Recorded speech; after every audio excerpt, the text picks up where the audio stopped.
All right. Hello, everyone.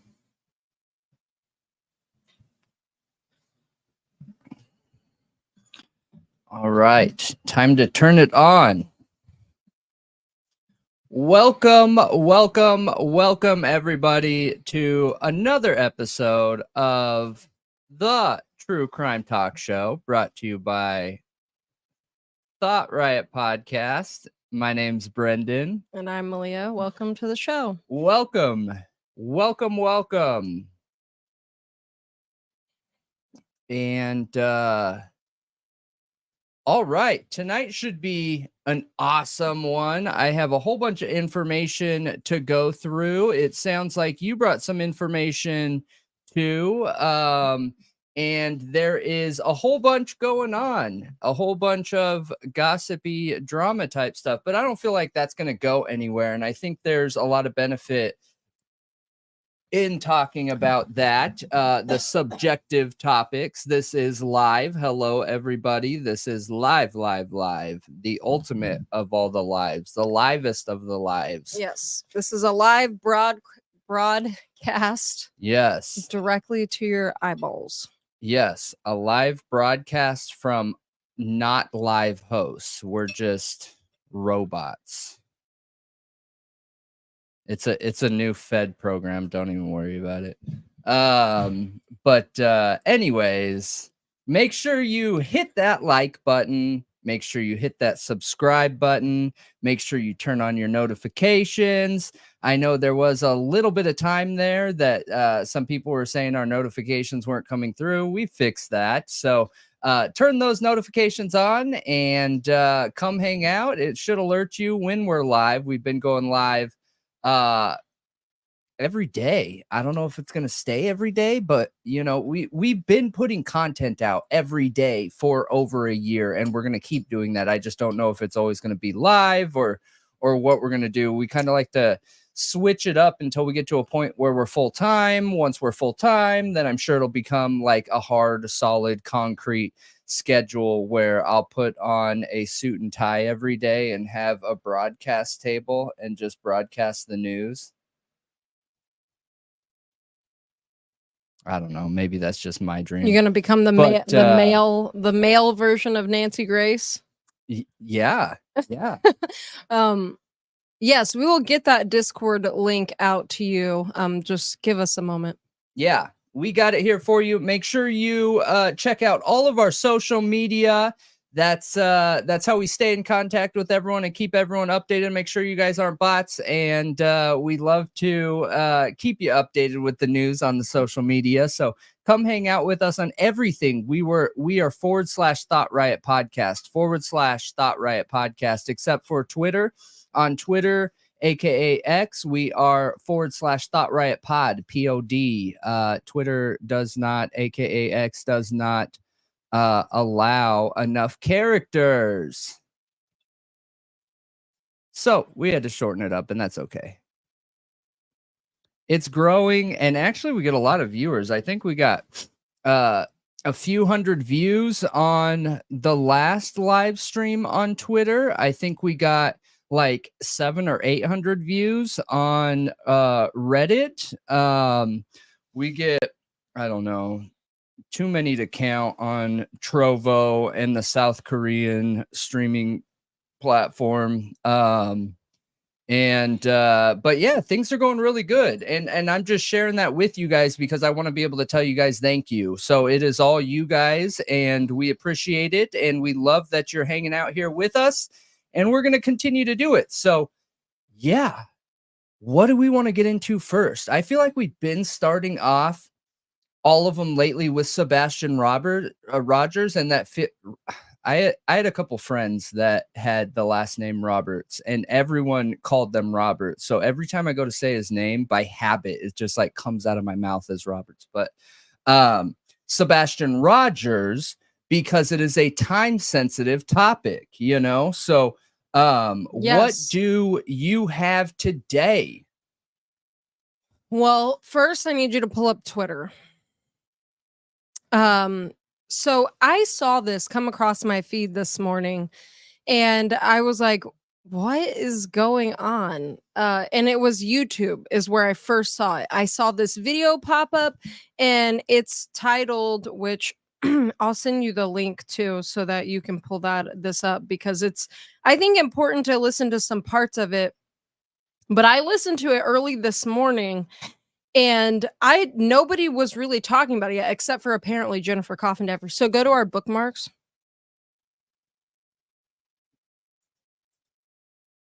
And it's, hold on, I want to pull it up without the sound playing.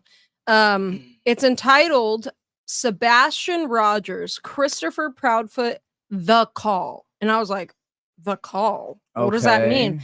So of course it sparked my interest and I clicked on it. And it's by a channel that I had never heard of before called Narked Divers.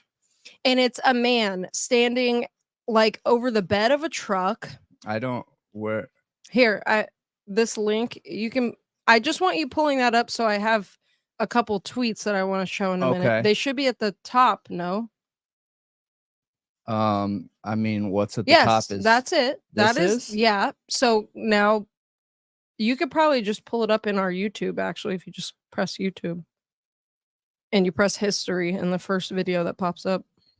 I thought you wanted Twitter. Yes, I want both pulled up so that we don't have to worry about it later. Okay.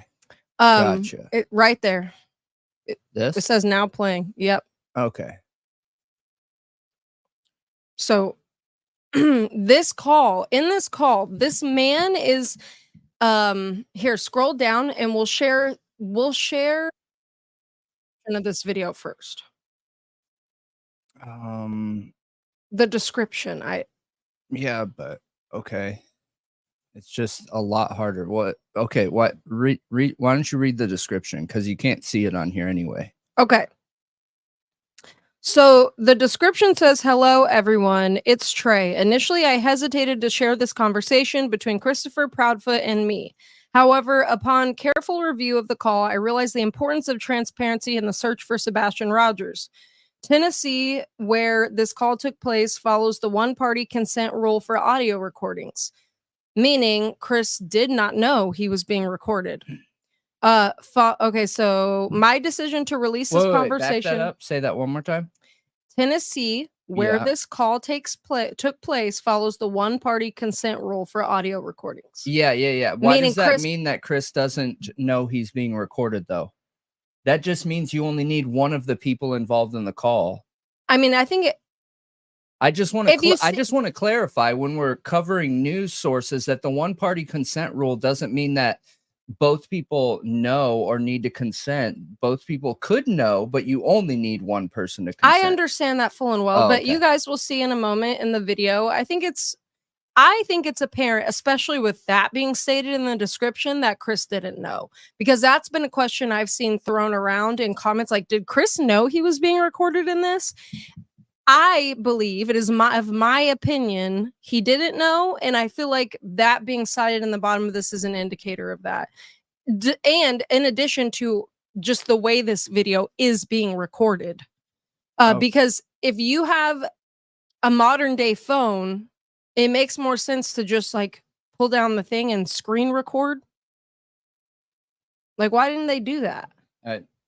Don't know. I'm assuming I don't know anything about this yet. So I'm assuming they have a YouTube channel. So I'm assuming they're out filming and searching, and then Chris calls them. Okay. And they were not going to air this at all. Okay. Okay, this is footage that was cut out and then they decided to, is what I'm assuming. And they decided to because they realized, oh, Tennessee's a one-party consent state, and there's some things said in here that are information people have a lot of questions about. Okay. My decision to release this conversation is driven solely by the hope of bringing Sebastian home. Join me in shedding light on Sebastian's disappearance and aiding the search for answers. And in the comment section, his pinned comment, I think, also clears some things up a little bit, because you guys, I just want you to go into this unbiased, because when I originally listened to it, I didn't read this first comment until I noticed the Pascal show pointed out. And I felt very much so, which shout out to him. He's done great coverage on this case so far. But I felt very biased immediately. I was like, this is weird. Like, he feels like I don't know. I just almost felt like, is this set up and being put out there to make Chris look innocent? I don't like, and that's maybe a little tin hat. The breakdown of the video, but try to go into it unbiased. Knows what you're, okay. That's all I'm saying. Gotcha. Try to go into it unbiased. Because I just don't know what you're talking about, and I don't think anyone else does that hasn't seen it. I'm saying that ahead of time intentionally. Gotcha. But yes, the first comment it's pretty good. He basically, essentially, just to sum it up, says he wasn't trying to pass judgment or have an opinion. He's just looking for Sebastian. Okay. That's good? It. Yeah. Okay. So hit play. Said that they did, or she did, or didn't. And I didn't know who she actually worked for. So.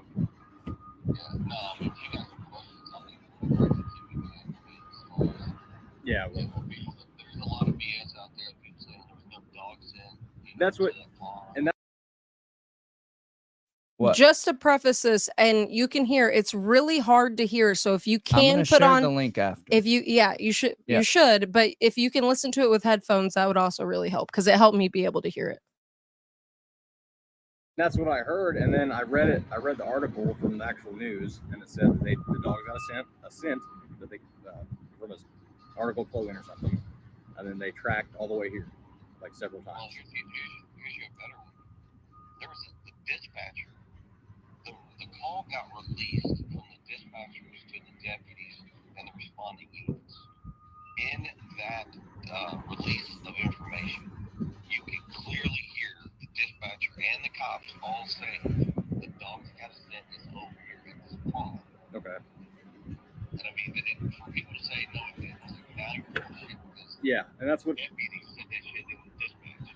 And that's what everybody kept saying, and I'm like, there's got to be some truth to this because that doesn't make any sense. Like, so yeah, they tracked here. So yeah, and then like I said, the path that they tracked.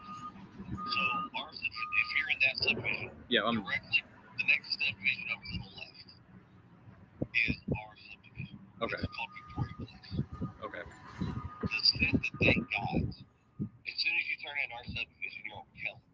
Driving all the way up to the very top of the hill at a four-way, you'll see that to the right they're cutting in the new road that will link all this together. Okay. Yeah. The scent. Is that what he's talking about? Directly right there?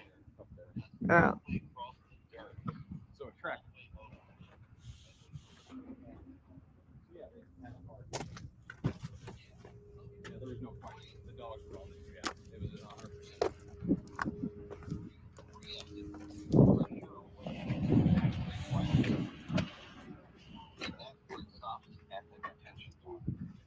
And do you know how much they actually drained? They drained the whole thing. It's okay. So initially, when they went over to look at it, it was only knee deep.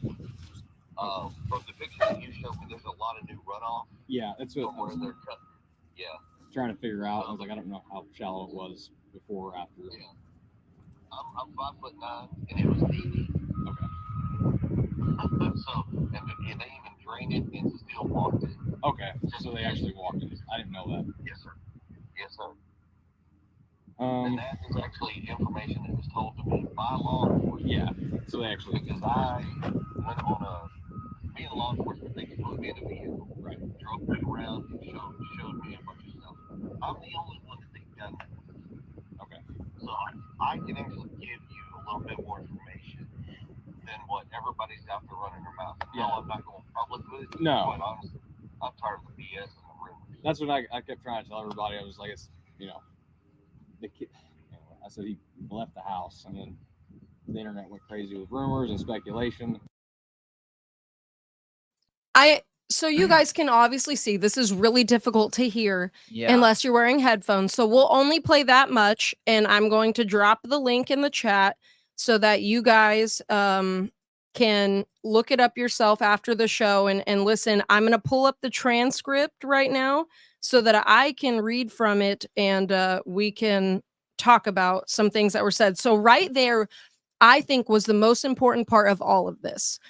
Now, obviously, him saying the dogs tracked it from, Wait, and I want to give a shout out to the channel too, just because we try really hard not to just take content from people. So this is Narked Divers, NARKED DIVERS. So check them out, everybody. I will post. I'm posting it in the chat right now. Okay. Awesome. That is great. But okay, just shout out to them. We appreciate you doing what you did there, and check out what they have to offer, guys. All right, so I don't know if you heard that last part, but if you hear so Chris is basically telling this man. So this is supposed to be Chris, just as an outline and a baseline here. This is supposed to be Chris Proudfoot, the stepfather. This is Chris Proudfoot, the stepfather. How do we know? I mean, it's that voice is obvious. Like, it's very that voice obvious. Doesn't sound obvious to what I heard in the interviews. Are you kidding me? Yeah. This is Chris Proudfoot. I have no doubt in my mind it's Chris Proudfoot. And I mean, but he hasn't talked to anyone, so why would he talk to this guy? So that's an important part of the comment, actually, that's under the video, that his pinned comment. He says in this, hold on, I'm trying to find the part so I don't have to read the whole thing because it's pretty long. Okay. Furthermore, okay. Yeah, I just want to be clear. Like, there's a big difference between a subjective opinion on who somebody is and an objective. We don't have any objective evidence. We only have subjective opinion. We got to be clear on that stuff. It's important to know that you believe based off of your experience that this is him. This guy says it's him. I hear you. I understand that. But do you understand how easy it is to create a fabricated video? Okay. And maybe it's different for me because I do a lot of editing. Yeah, but it's very easy to insert background wind. It's very easy to change with pitch, the definition, everything. I have no reason to believe this isn't real. Listen, like, I hear at you. all. I understand that, but there's a very big difference between subjective and objective. Objective is undeniable factual evidence that could be repeatedly proven. It's not opinion. Okay. You know what I mean? All right. So, but I will go ahead, assuming it's him. I believe we're gonna assume it's real and it's Chris Proudfoot. And when you listen to it with more than I do, when you listen to it with headphones and you listen to any of his interviews, like, it's very obviously his voice. Could somebody like create a deep fake voice? I guess so. Yeah, I guess so. But he says in his pinned comment, in light of recent events, it is evident that the individual in question has initiated contact with me and voluntarily inserted themselves into our search efforts. However, it is imperative to maintain professional boundaries moving forward. Therefore, it is requested that no assertions of agreement or disagreement be attributed to me in relation to the content of this conversation. This communication serves as a final clarification on the matter, and any further contact from the aforementioned individual is not expected nor welcomed. So he's not welcoming Chris to contact him further. He's saying Chris Proudfoot inserted himself and literally got a hold of them, knew they were doing a search, got a hold of them to tell them this. And Chris Proudfoot is telling them, hey, in this call, you guys, when you listen to it, or if you could hear any of it, there was a scent hit that tracked Sebastian from the front door down the street to this construction area and that retention pond. Okay. So and he names the dogs, that there's like 5 dogs, like a blue heeler, a bloodhound, like he starts naming them. And he says that that's when I stop believing. Okay, is when people have too many details. Well, here's another thing he says that I think is really vital to especially what we think about this, okay? To what we can get from this. Because at first I was like, this looks like Chris is like, I didn't know what to think. Part of me was like, this looks like Chris is cooperating and trying to help searchers.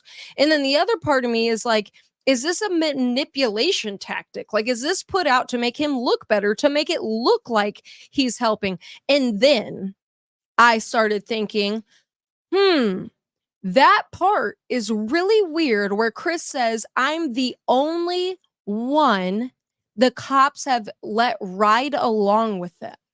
The only one.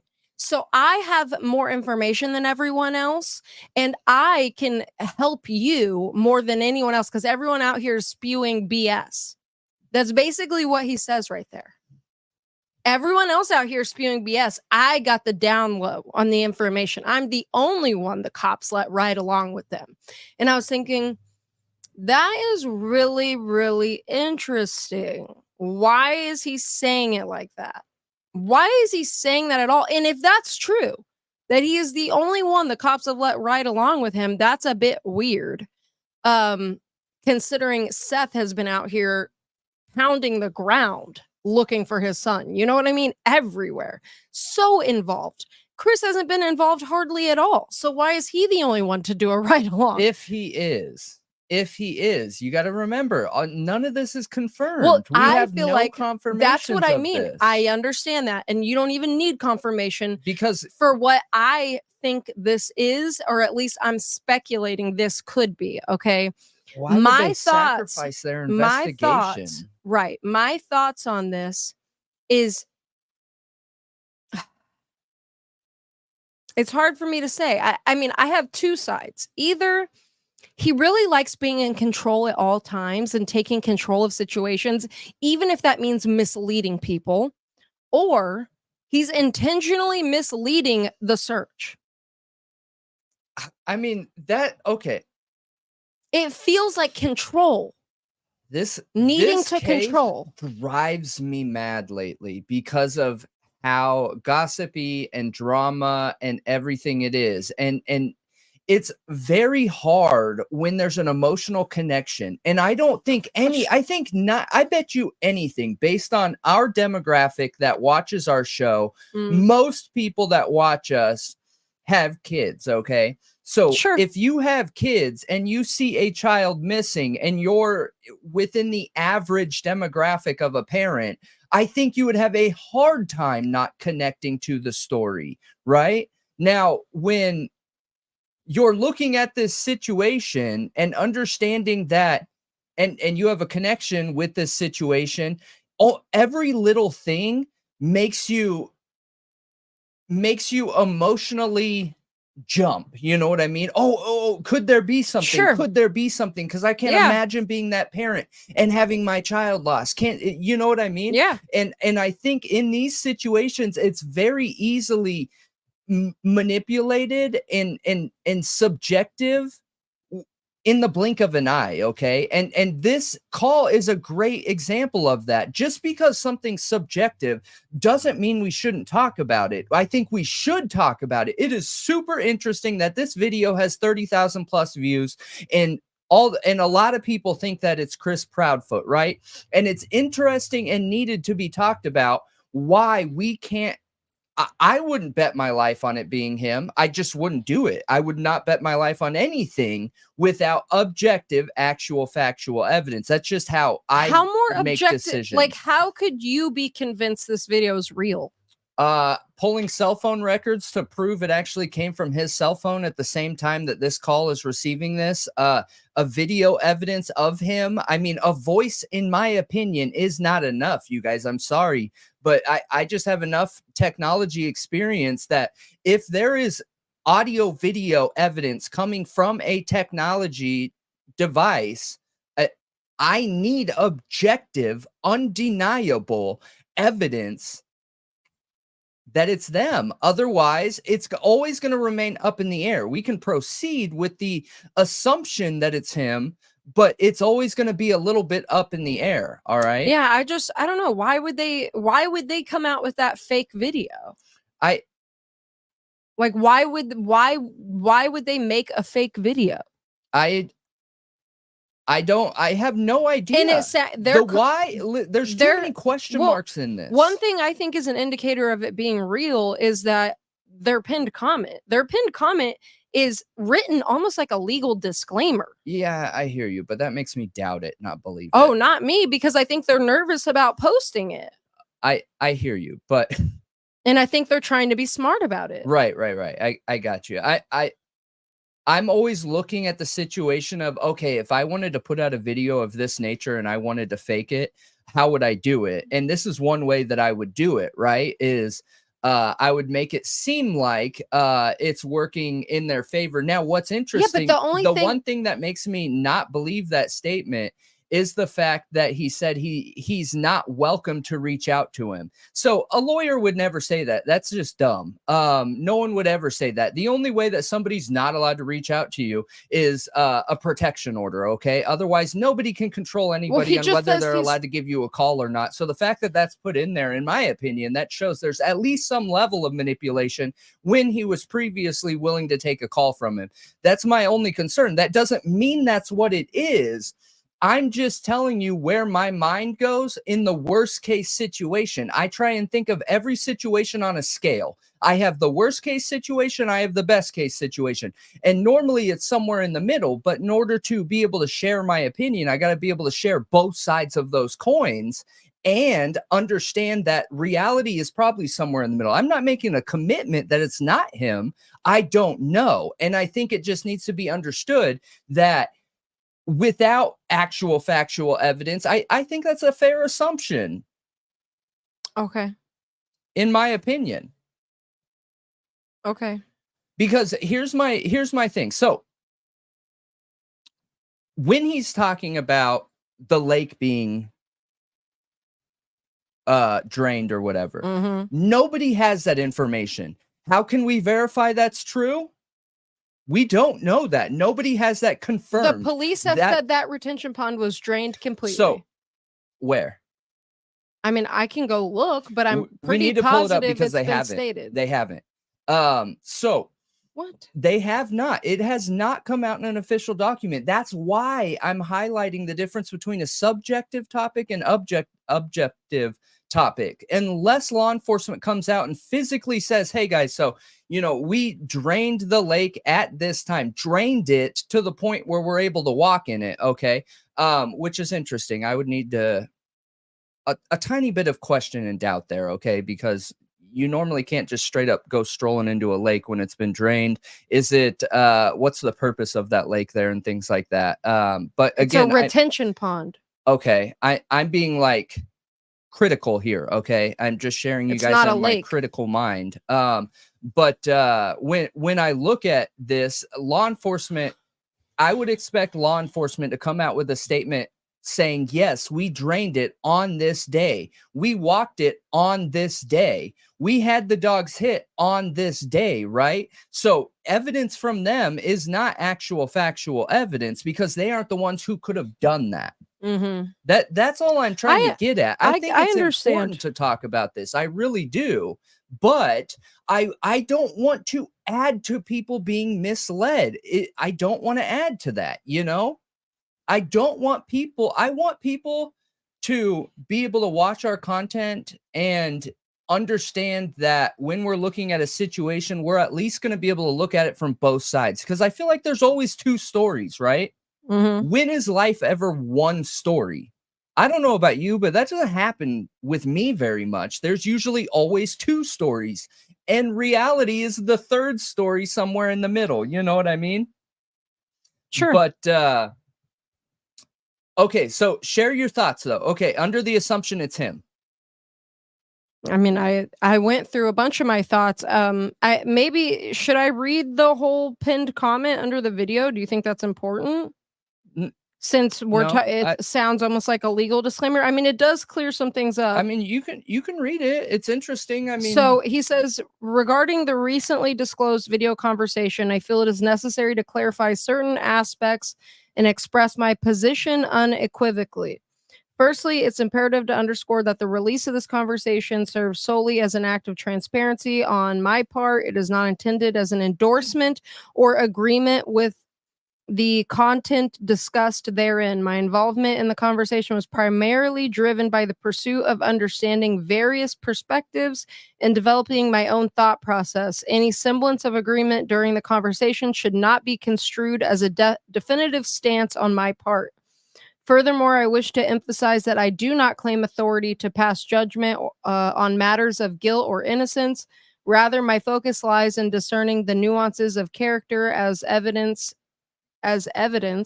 by tone and demeanor during discussions.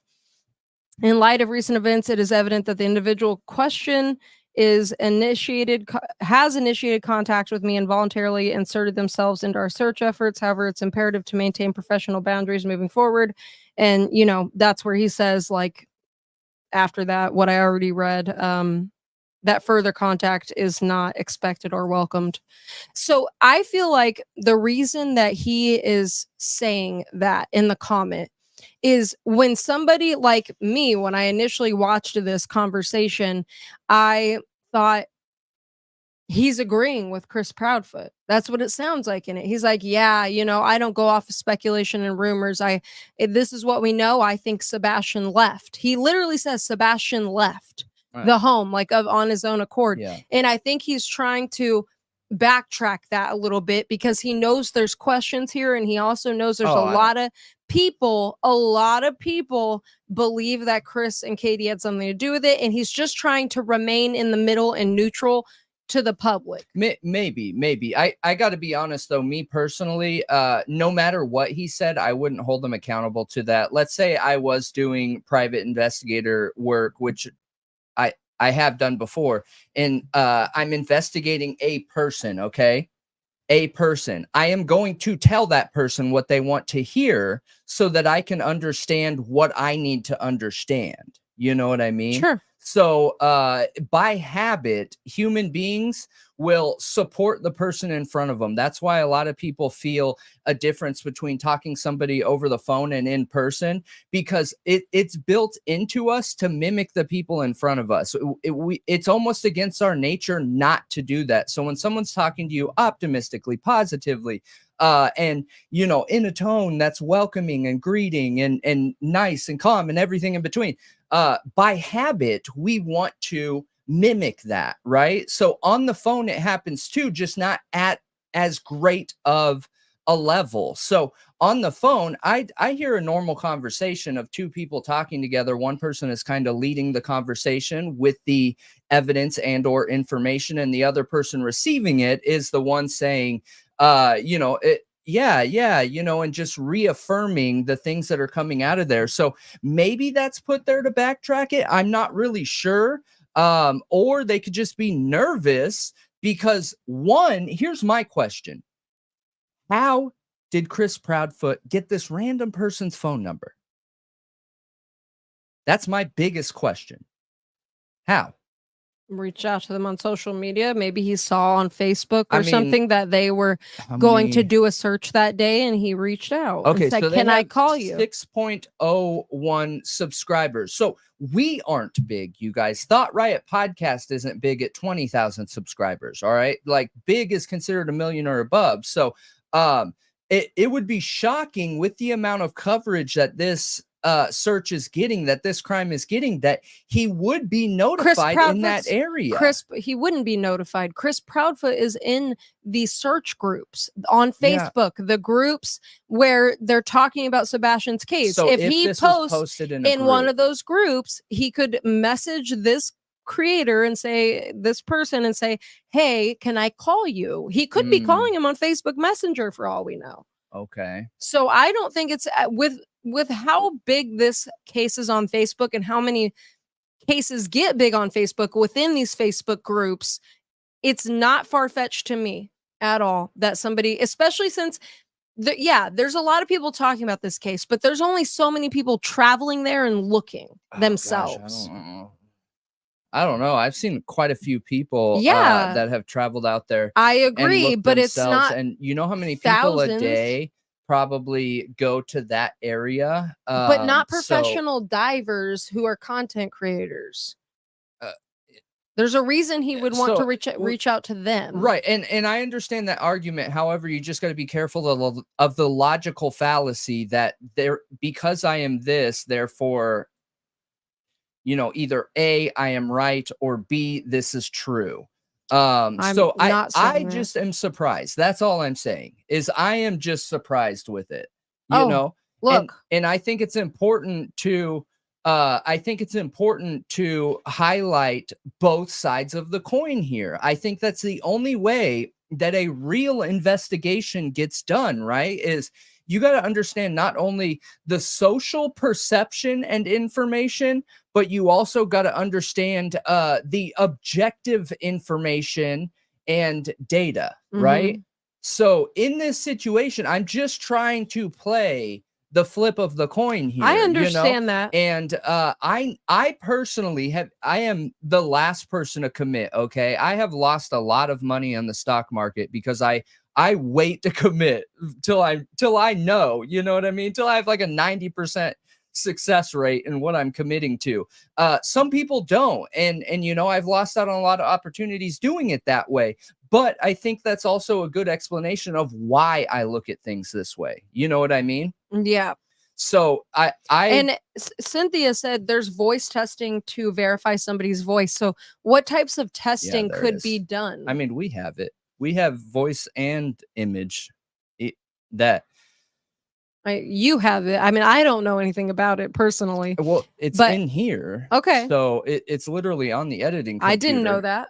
So what it'll do is it depends on what search engines and what accounts it is sifting through or crawling through, and you can upload a sample of an image or an audio recording, and the internet will run it through the software run it through a multitude of tests and look for connections through the internet. Oh, so yeah, you can definitely do that. You can totally 100%. Okay.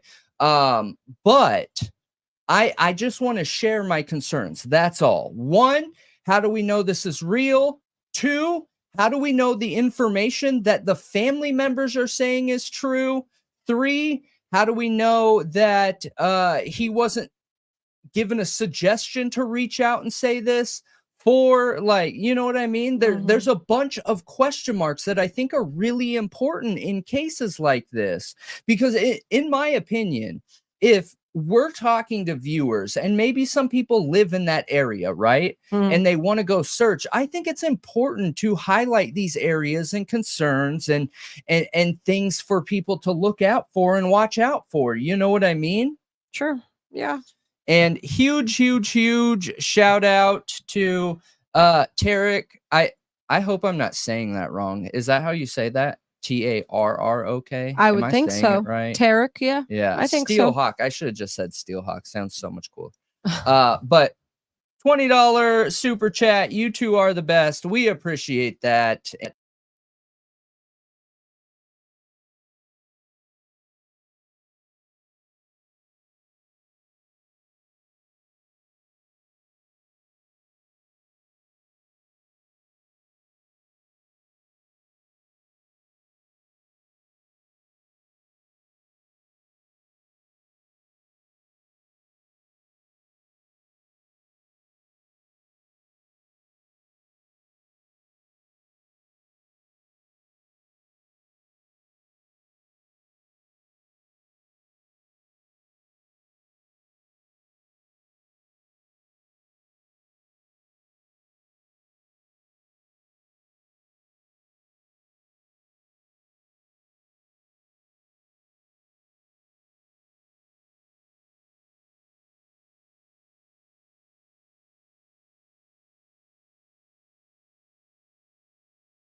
All right. Sorry about that, guys. I don't know what happened, and I don't have the time to look into it right now. We have these really expensive network surge protectors that are supposed to have 10 hours of battery life on it. So I don't know if it was doing an update or something like that, but that was really weird. It just everything went beep.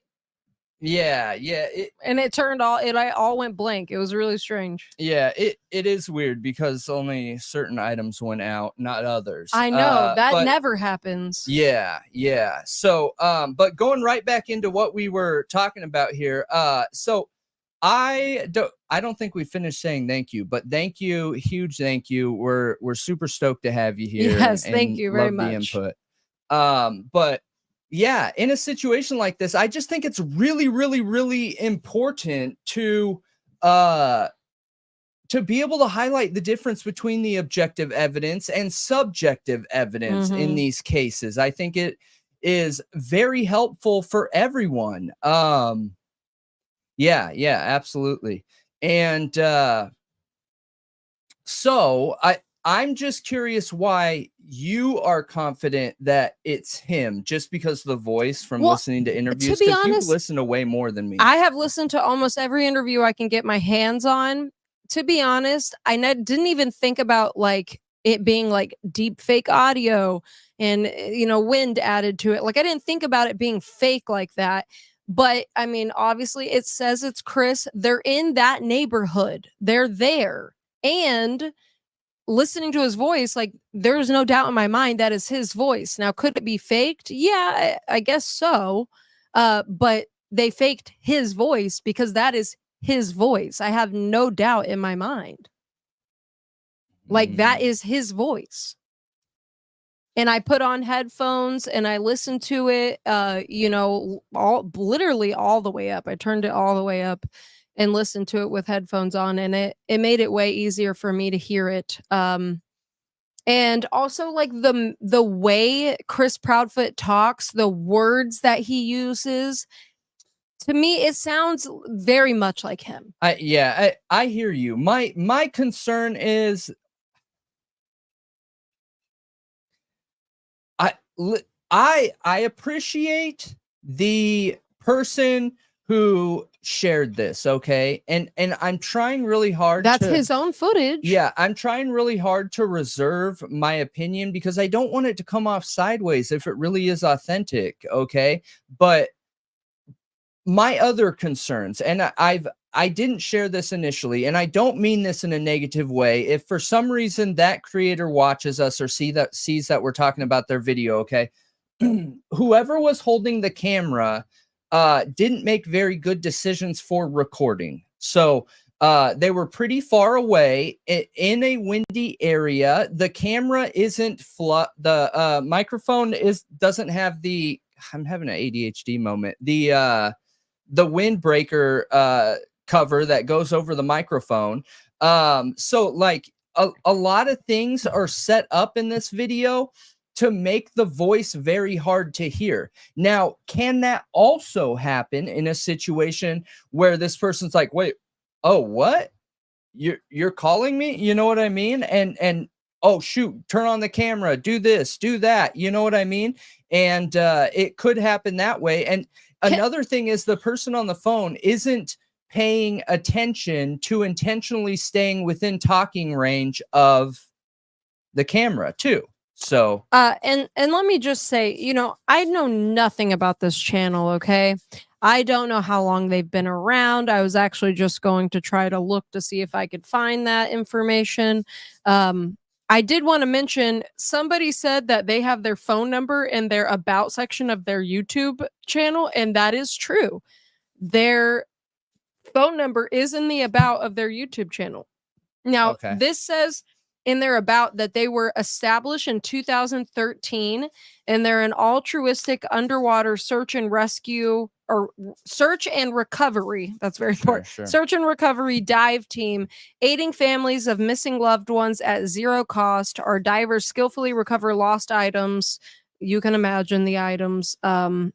and that they clean the waterways. They venture into diverse bodies of water. Are incredible. They put their phone number on there for anybody who wants to contact them, and they have their own website. They list their email address and a Amazon wish list and a Cash App. Yeah. They joined YouTube November 6, 2013. Sure. So I don't even want to comment on any of that because I don't want to make it about the creator. I just want to highlight the areas and of it sounds incredible. Why I have questions. It sounds incredible what they're doing.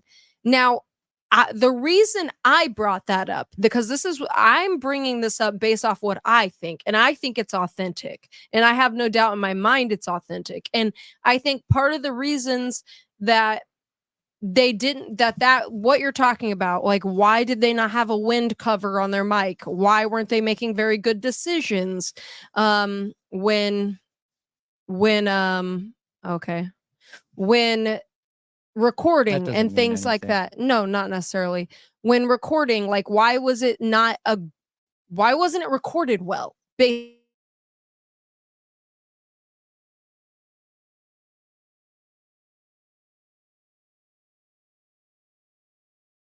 What is happening?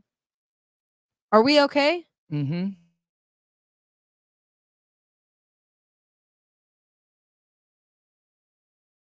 He's boots on the ground coverage, and he started with an iPhone.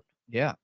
You don't get all of those extras like a mic cover and all those things when your channel hasn't grown to the point where you're making enough money to invest it back in the channel and actually afford those things.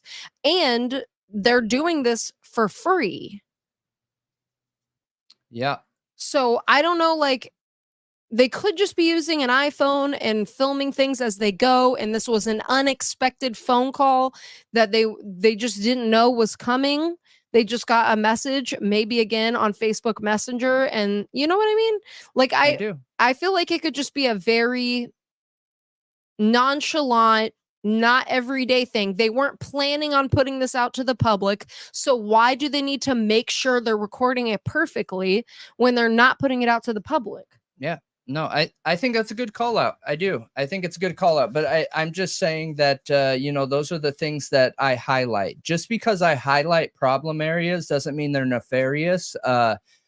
It could be for good faith reasons. It could be for bad faith reasons. You just got to notate those to then find objective evidence to back them. You know what I mean? I understand you asking questions, and I think it's reasonable to ask questions about the authenticity of it. Like, on the internet nowadays, especially with AI now, you never know what's real anymore.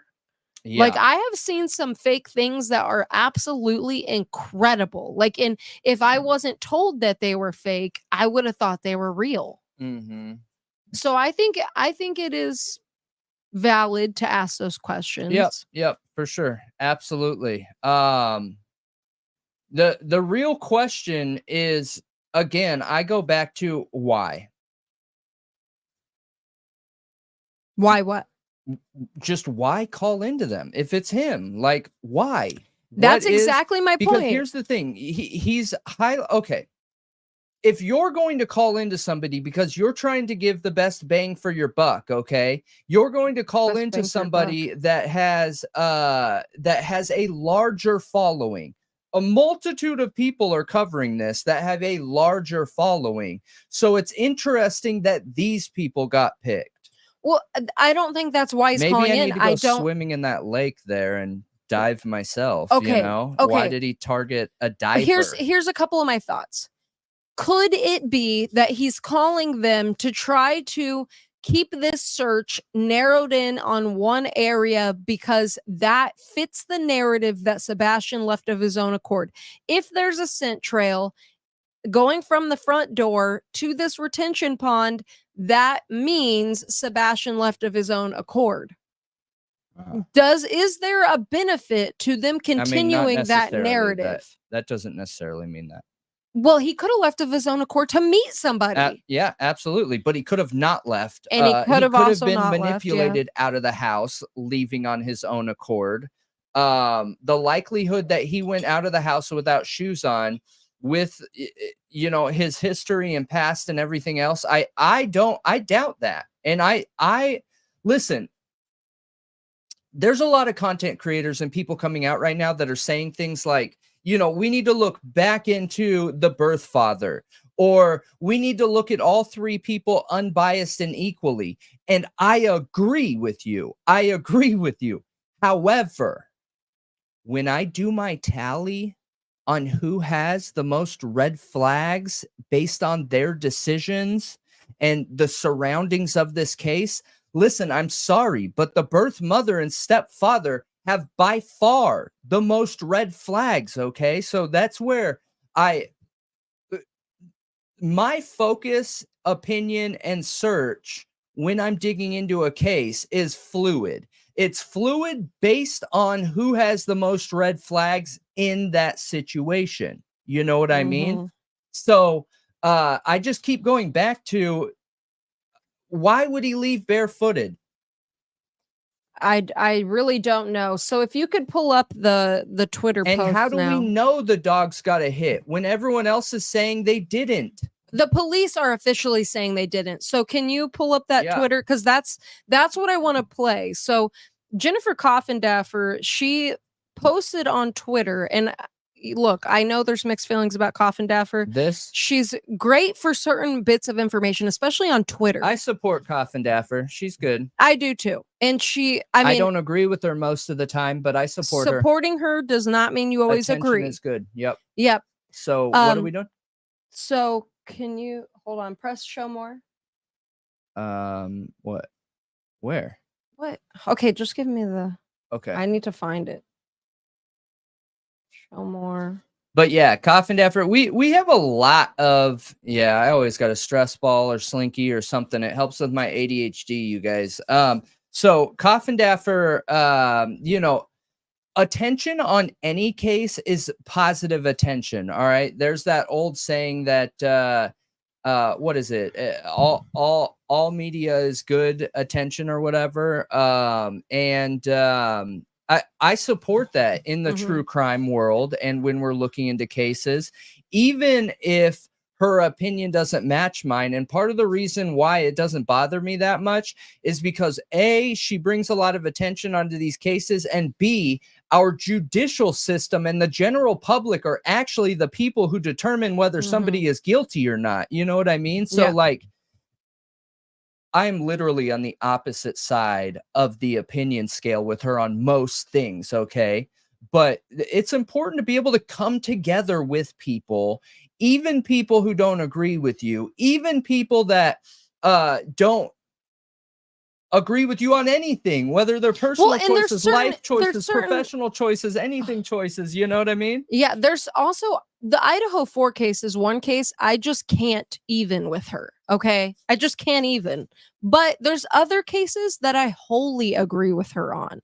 Like there's certain things that I feel like she's biased on because of her past and who she is. And I understand that. Her connection with law enforcement. But also, you know how like people always talk crap on Coffindaffer also for like being on news shows and being paid to be on them. Do you know how many YouTubers and people, how many people watch so many different people that are doing that too? I mean, yeah, we're going to be on a show and we're going to get paid for it. There's nothing wrong with that. My time costs money the same way that everyone else's does. You know, everybody's time costs money, you guys. If I asked anybody of our viewers to be a moderator, I'm going to pay you. And there is no in-between gray area anything. Even if someone tried to say, no, I'll be a moderator for free. Sorry, but I can't do it. You know, I got to do things a certain way because time is money. Yeah.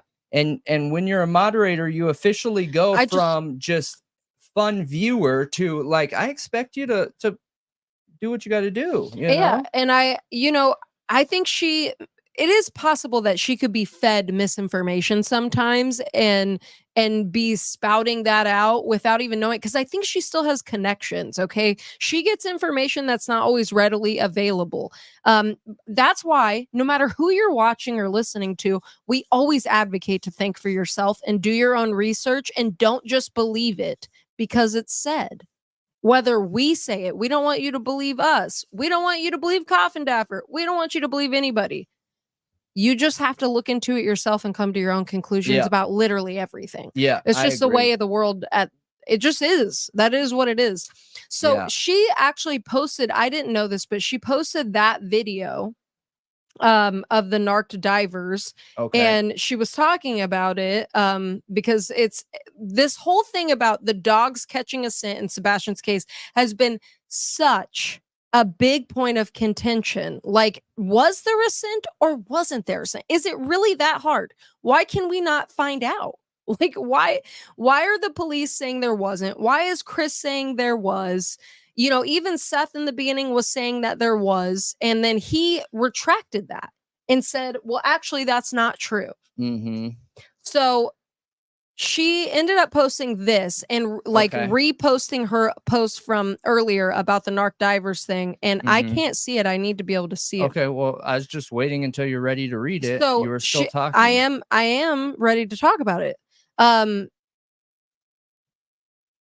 Okay. So she says, it's clear that the dogs did catch Sebastian's scent outside the house. I just don't agree with that at all. Chris Proudfoot said he didn't want this public, so I think he held back on Nancy Grace. There are so many reasons why people hedge and give false statements in these situations. It isn't necessarily because they murdered their stepchild/child. So what do you think about that? What do you think about her saying that? Do you think there could be other reasons he was lying and giving false statements? And I still do not believe it's clear that the dogs got a hit. I don't think that's clear. Yeah. The police have officially come out and said there was no hit. There was no scent trail. And yeah, that's what I was just saying a few minutes ago is like, there's information out there that we're talking about right now. And it sounds like they're talking about in that video that is talked about as it being objective and 100% fact. And it's just not right now. It is just not. There are things that are 100% fact. It is 100% fact that none of his shoes were missing. It's 100% fact that he is gone. It's 100% fact that, they had this video was the last video they have of him. Like, those are provable, actual, factual pieces of evidence. But when you look at the actual evidence in this case, unfortunately, there really isn't a lot of it. So when we're looking at stuff like this, I agree. I think that's really strange. And I think it needs to be highlighted. So her saying that it's clear that dogs got a scent. Okay, we can talk about the idea of there being dogs getting a scent. However, without having proof that dogs have a scent, it's not clear, right? It should be talked about as a theoretical think tank topic until we know that dogs got a scent. Absolutely. I agree. Do you think the police could be lying about this? Yeah, I do. You think they could be coming out and saying there was no scent hit, but there actually was a scent hit? Absolutely. 100%. Interesting. Listen, egomaniacs like this, the feeling of being important. Okay. So would it be a really, really, really, really, really smart idea for cops to be like, hey, Chris Proudfoot, you're so smart. You have so much experience from your past. We would love you to come with us because it's not like we've been trained and have years of experience being law enforcement officers. We think you, a random person, can give us information and experience that we couldn't come to on our own. Sorry. I just think that, the likelihood of that happening is not possible. I don't know what you're going to show. I don't want to. Last time we got hit, so okay, we can just show a picture of it then. So I need to I need to create a list before we just pull up things like that. Okay, well, I watched this ahead of time. Okay, and it's from news. I thought news was okay. Share what it is. Oh, okay. So without. Can I even play the part where he says there was no dog scent, or? I mean, I No. would prefer not without some editing. So I will link this, I guess, in the chat since Brendan doesn't want to play it. And for good reason, like we've had a lot of issues playing things on the channel. But this is from News Channel 5, and this is what is that reporter's name again? He's one of the reporters that's been covering this like extensively. Nick Barris here. Is it sharing it? No. Yeah. It is. Okay. So Nick Barris has been he's the one who came out with that whole video that said look like the two flashlights. Yeah. You know what I'm talking about? Yep. And he what date was this again? Just real quick. It was 2 weeks ago. He actually got to go in to their, like, I guess you could call it like a war room. I don't remember the exact name he gave, but I'll link it because it's a very interesting video. And I had never seen it before until Coffin Daffer posted it on Twitter earlier today. And the guy in that video, the officer who's lead on the case, said there was no scent hit.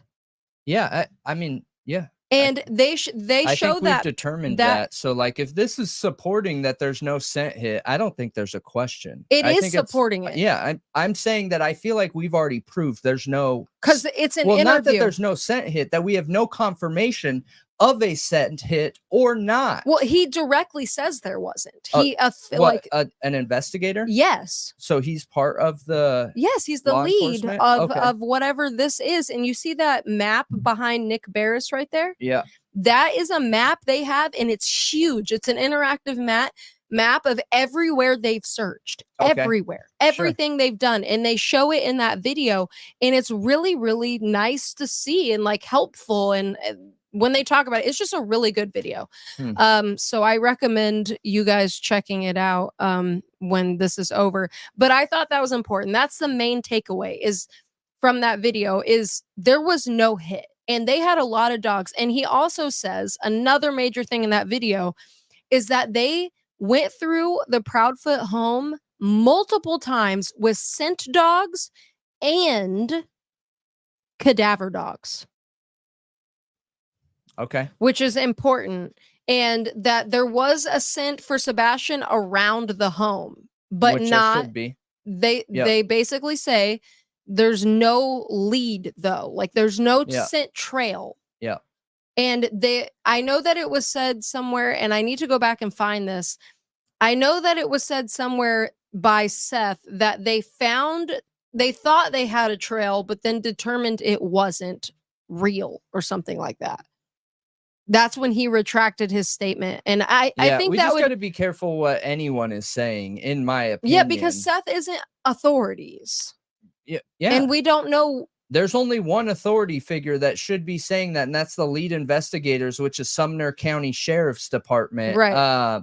Even TBI's resources are being used, but they aren't the final say on this case. So, yeah, I agree with you. And just because the birth father, who is Seth, you guys, for Sebastian Rogers, he even says, like, police are the experts. Let law enforcement be the experts. If you see law enforcement out there, just leave that area so that you aren't in the way of them searching. Go search another area until that area clears. You know what I mean?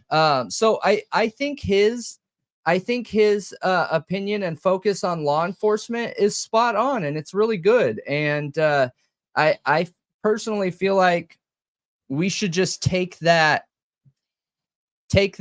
suggestion. No, I agree. I mean, that's part of the reason that he hasn't been really on my radar too much, is because he's really open like that and transparent, and he doesn't like, I don't know. I feel like he's not trying to mislead, and he does say police, are the experts and stuff like that. Yeah, I don't know. I gotta be honest. I don't know. I don't have an opinion. There's a lot of people that feel that way. Like I said, and not having an opinion. So it's this age-old idea. A lack of evidence doesn't make something not true. It just means it's not provable yet. Okay. I had this back and forth with people when it comes to the tunnels in Idaho 4 in the Bryan Kohberger case. Just because there was no evidence of a tunnel doesn't mean there's no tunnels. Okay. It just means we don't have evidence one way or the other. Yeah. And that's exactly right. So one thing that Chris said in that diver video is that there was audio released. Okay. And this could be a confirmation, I guess, of it being real, partly anyway, that there was audio released. And he said it's very clear in it that they had a scent hit and that they were following the scent trail. And that is released to the public. So we can listen to that. I mean, I'm not talking about right now, but we can listen to that. I haven't heard it, but I have heard it said you did. So do they say that a dog is following the trail? I mean, you can tell one of the law enforcement people are like way off in the distant. And yes, they said they think they have a scent. And if I'm remembering correct, they clarify just like 10, 20 seconds later saying that there wasn't a scent. So I don't know. Could that have been cut off in the last part? You know, that there isn't a They scent? literally say there was and then there wasn't. Well, okay, so that's not clear at all. Well, obviously not. So dogs give the alerts to the handlers the best they can. Okay. And I gotta go to the restroom here in a second, but they give the alerts to the handlers the best they can. But in order to confirm that the dog is getting something, they could be smelling something that just attracts them, right?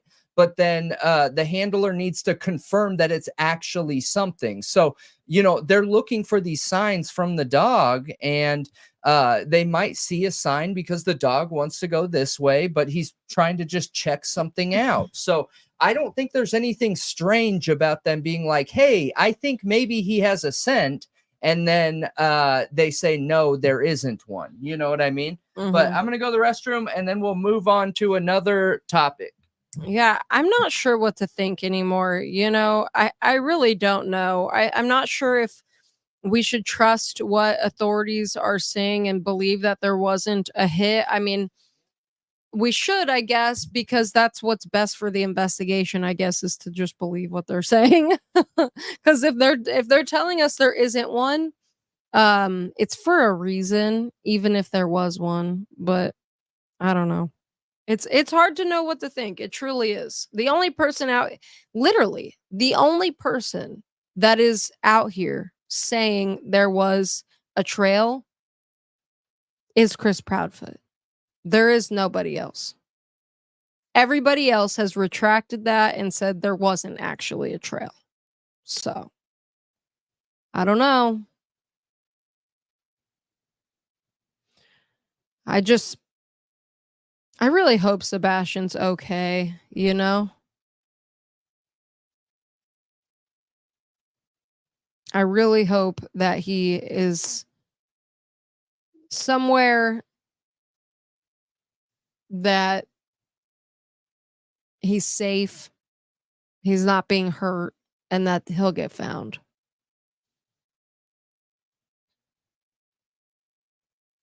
I don't know, man. It just doesn't make sense. It doesn't make sense. And, you know, we were talking, I think I talked about this last night, how the house needs to be looked at. And we're talking about the boy found in the chimney and everything who had passed away. And, you know, autistic children sometimes like that, like tight squeeze space, you know, like the pressure of it. And Sebastian was found hiding under the neighbor's car at one point. And was there somewhere in that home that he could like squeeze into and hide and could get stuck? And did they look for that? Is there a false wall anywhere? Is there a chimney? Is there anything like that?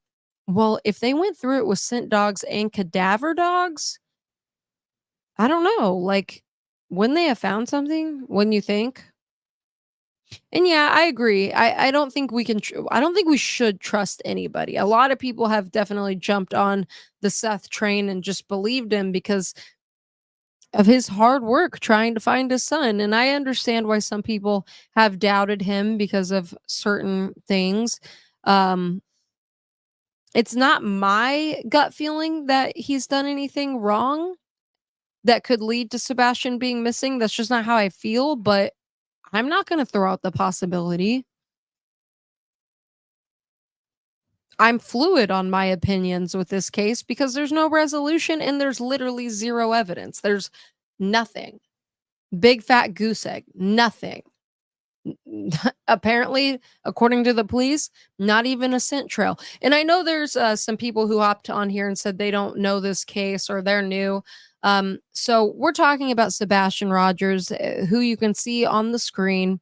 He was a 15-year-old boy living in Hendersonville, Tennessee. And he went missing on the late night of February 25th, early hours of February 26th, sometime within that time range. And his mom woke up that morning to wake him up for school, and he wasn't there. She said the night before she told him to go to bed at 9, and he went, and she heard a thud in his room around 10. And, you know, she told him, go to sleep. And later, a few interviews later, said that he responded and said, okay. She didn't check on him at all that night. She was on the phone with her husband for 3 hours until midnight, until she went to bed.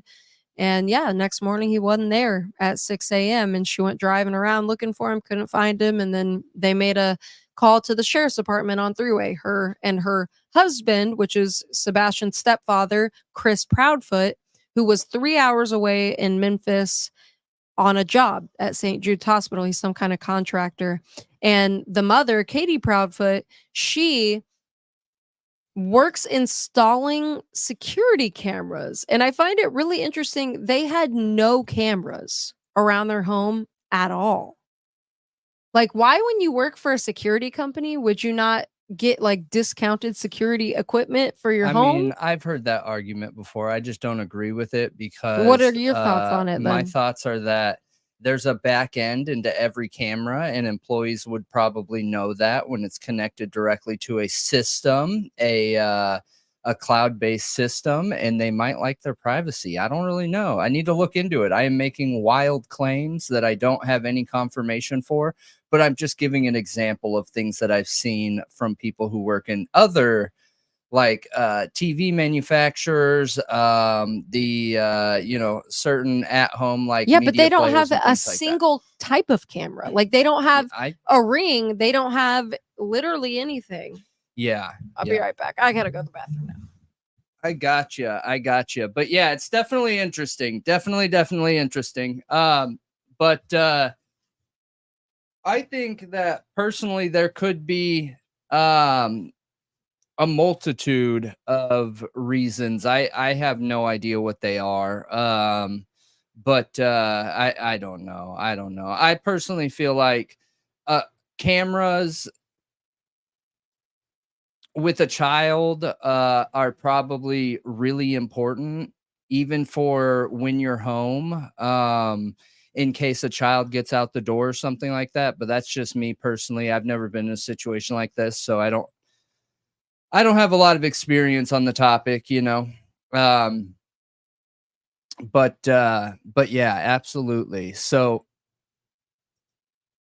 I think that is pretty much it for the Sebastian Rogers topic for today. But I guess we'll wait for Malia to get back. But yeah, I don't know how I feel, you guys. I don't know how I feel. What I will say is that whenever I'm looking into any case, whenever I'm looking into any situation, what I'm looking for is where the most red flags are. Okay. So if I'm looking into a case that has multiple possible theories, and I will line those theories up in my mind and dig into one at a time. And as I'm finding red flags, I'll keep count of, you know, the abundance of red flags or issues or questions or whatever in any specific theory or situation.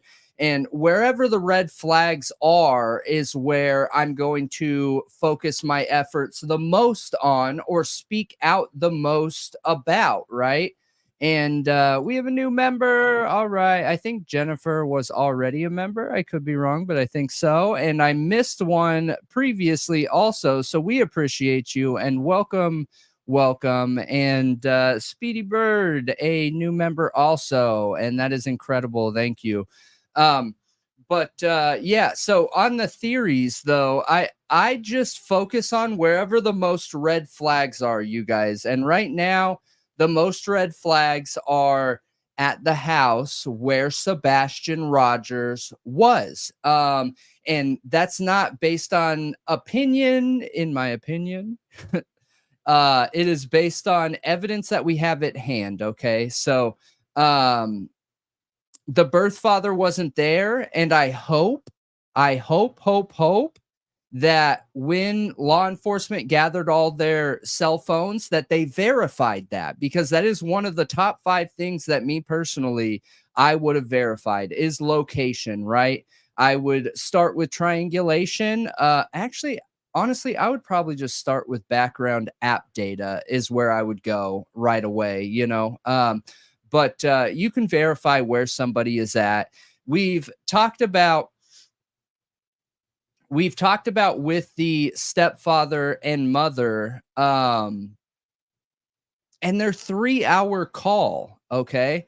Their 3-hour call, which look, might not be weird. They're apart from each other, and maybe they're one of those couples that really just like spends a lot of time together and does everything together. So when they are apart, it's a really big deal in their lives, and there's nothing wrong with that. Nothing wrong with that at all. Being on the phone with whoever for 3 hours, there's nothing wrong with that.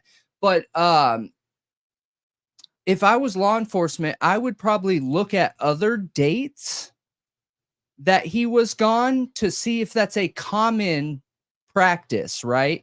Because let's say every time he goes to a job, the stepfather, and they don't talk like that. When he leaves, that's it. They don't talk till he comes home, okay? But then on this day, on the day that Sebastian Rogers goes missing, they talk for 3 hours from the time he leaves, and 3 hours passed, all right? That would be a red flag. That would need to be something that would need to be looked into further, in my opinion.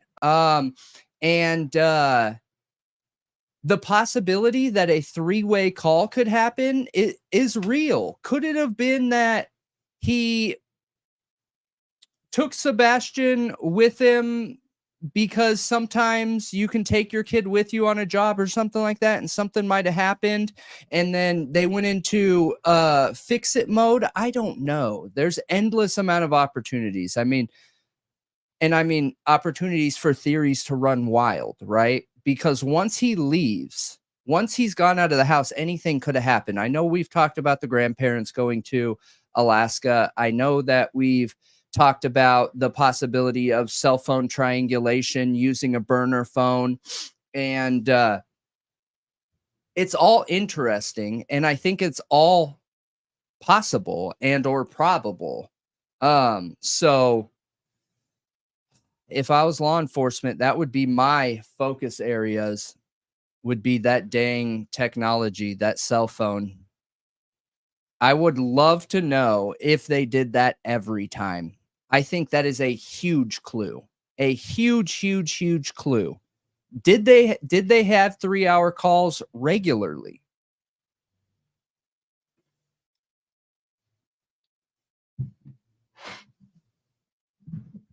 I don't know, but I want to.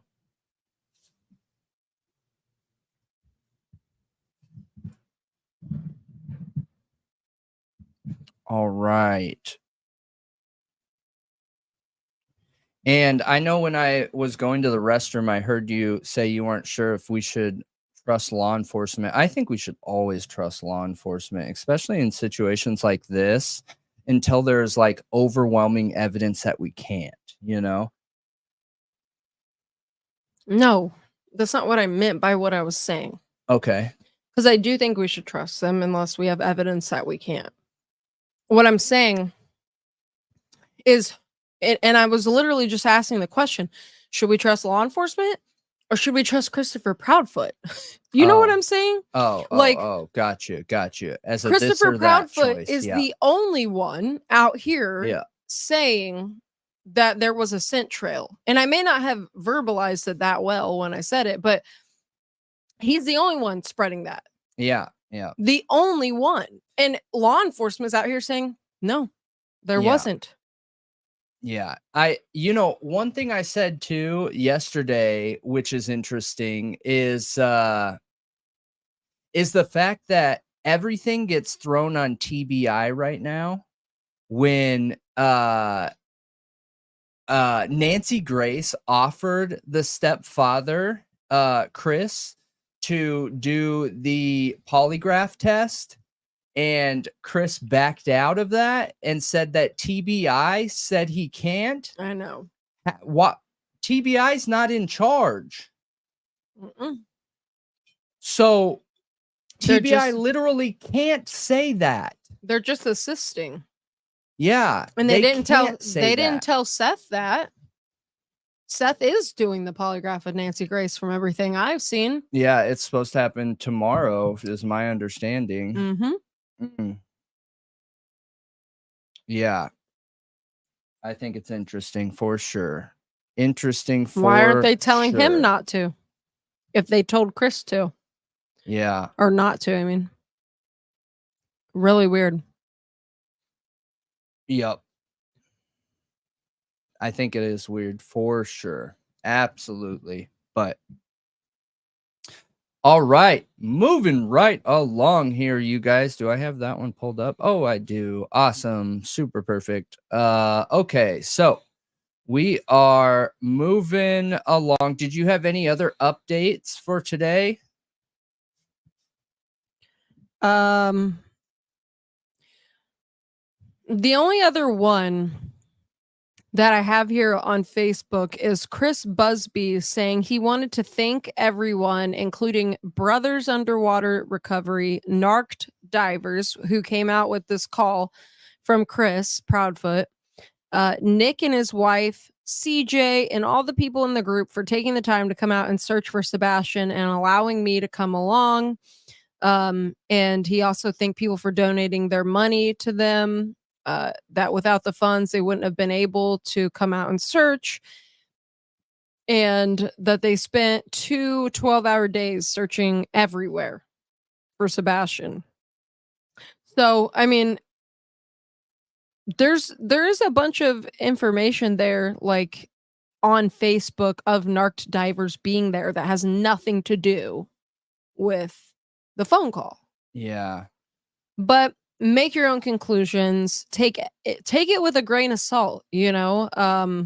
I do think Brendan is right that we can't just accept it as fact that it is possible to fake these things. Though I personally think it's real. My opinion could change on that if I saw evidence that it wasn't, you know?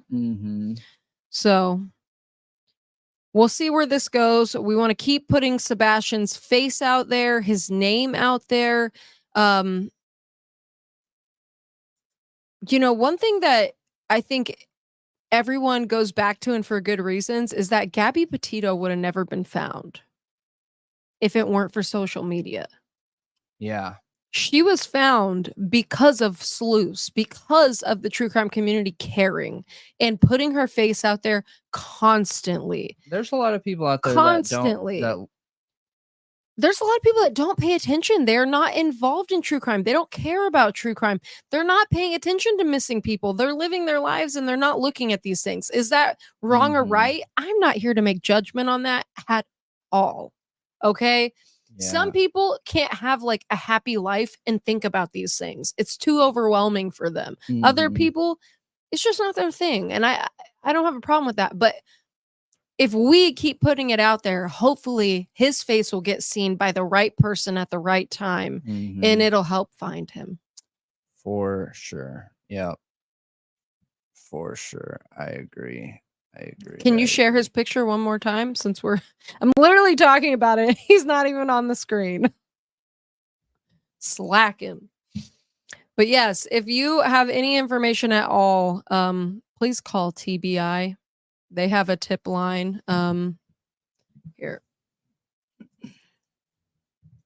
You know, I sent you the poster for you to put on the screen. Like, I wanted you to save it. Yeah, this is the official. Yeah, but that doesn't have the tip line. The tip line for TBI is 1-800-TBI-FIND. Gotcha. 1-800-TBI-FIND. Or email address is tips2TBI@tbi.tn.gov. So, please, everybody, if you haven't shared his picture with everyone you know, please do it. Yep. Not Absolutely. everyone is paying attention. All right. So moving right along here, we are hopping into some Idaho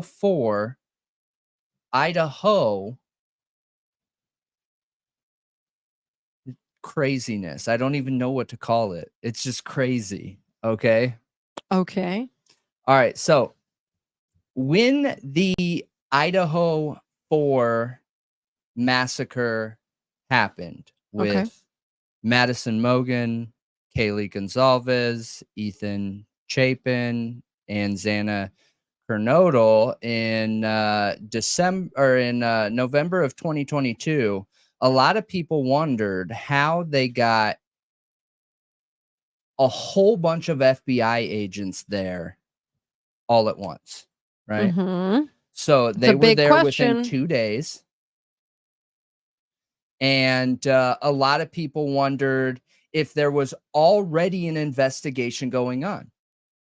Not to mention, FBI was seen on the Idaho campus 2 days before the actual crime. Right? Mm-hmm. Now, I need to give a shout out here because one of the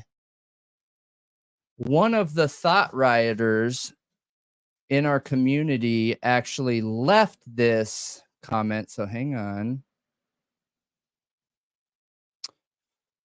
Where are we at here? Yes. So as one divided, we fall.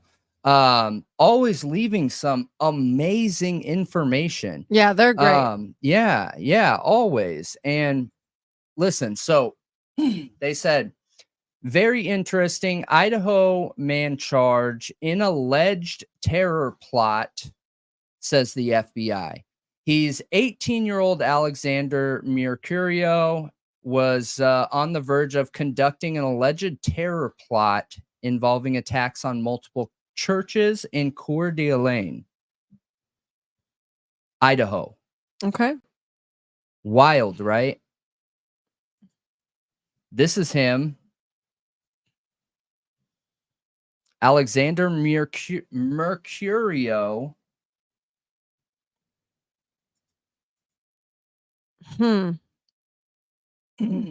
So, one of the statements made, Mercurio. That's an interesting last Zelensky name. says the victims and perpetrators are all hidden in plain sight. He says we do have crime syndicates here in Idaho. We do have crime syndicates here in Idaho. I've heard that stated actually in other cases with other situations. This isn't the first time that's been stated. They absolutely have issues with some crime syndicates. Yeah. So he says, we do have crime syndicates here in Idaho. We have the cartel. We have the Russian mafia. We have gangs and street gangs, and we have biker gangs. Going into detail. We're not excluded when it comes to this particular crime. It's a heinous crime, the worst possible thing you can think of that a person can endure. So he went into detail. Interesting, right? Okay, Is so that what did not he do? All right, so we'll get into it here. Boise, Idaho, a teenager planned to attack churches in northern Idaho cities using a metal pipe, butane fuel, a machete, and if he could get them, his father's guns, according to federal prosecutors who charged him with attempting to provide material support to ISIS. You used calling it machete reminded me of one of my Hispanic friends' mom. She used to cut sugarcane with a machete, and she would call it a machete, like, because her accent from speaking Spanish. It just cracked me up.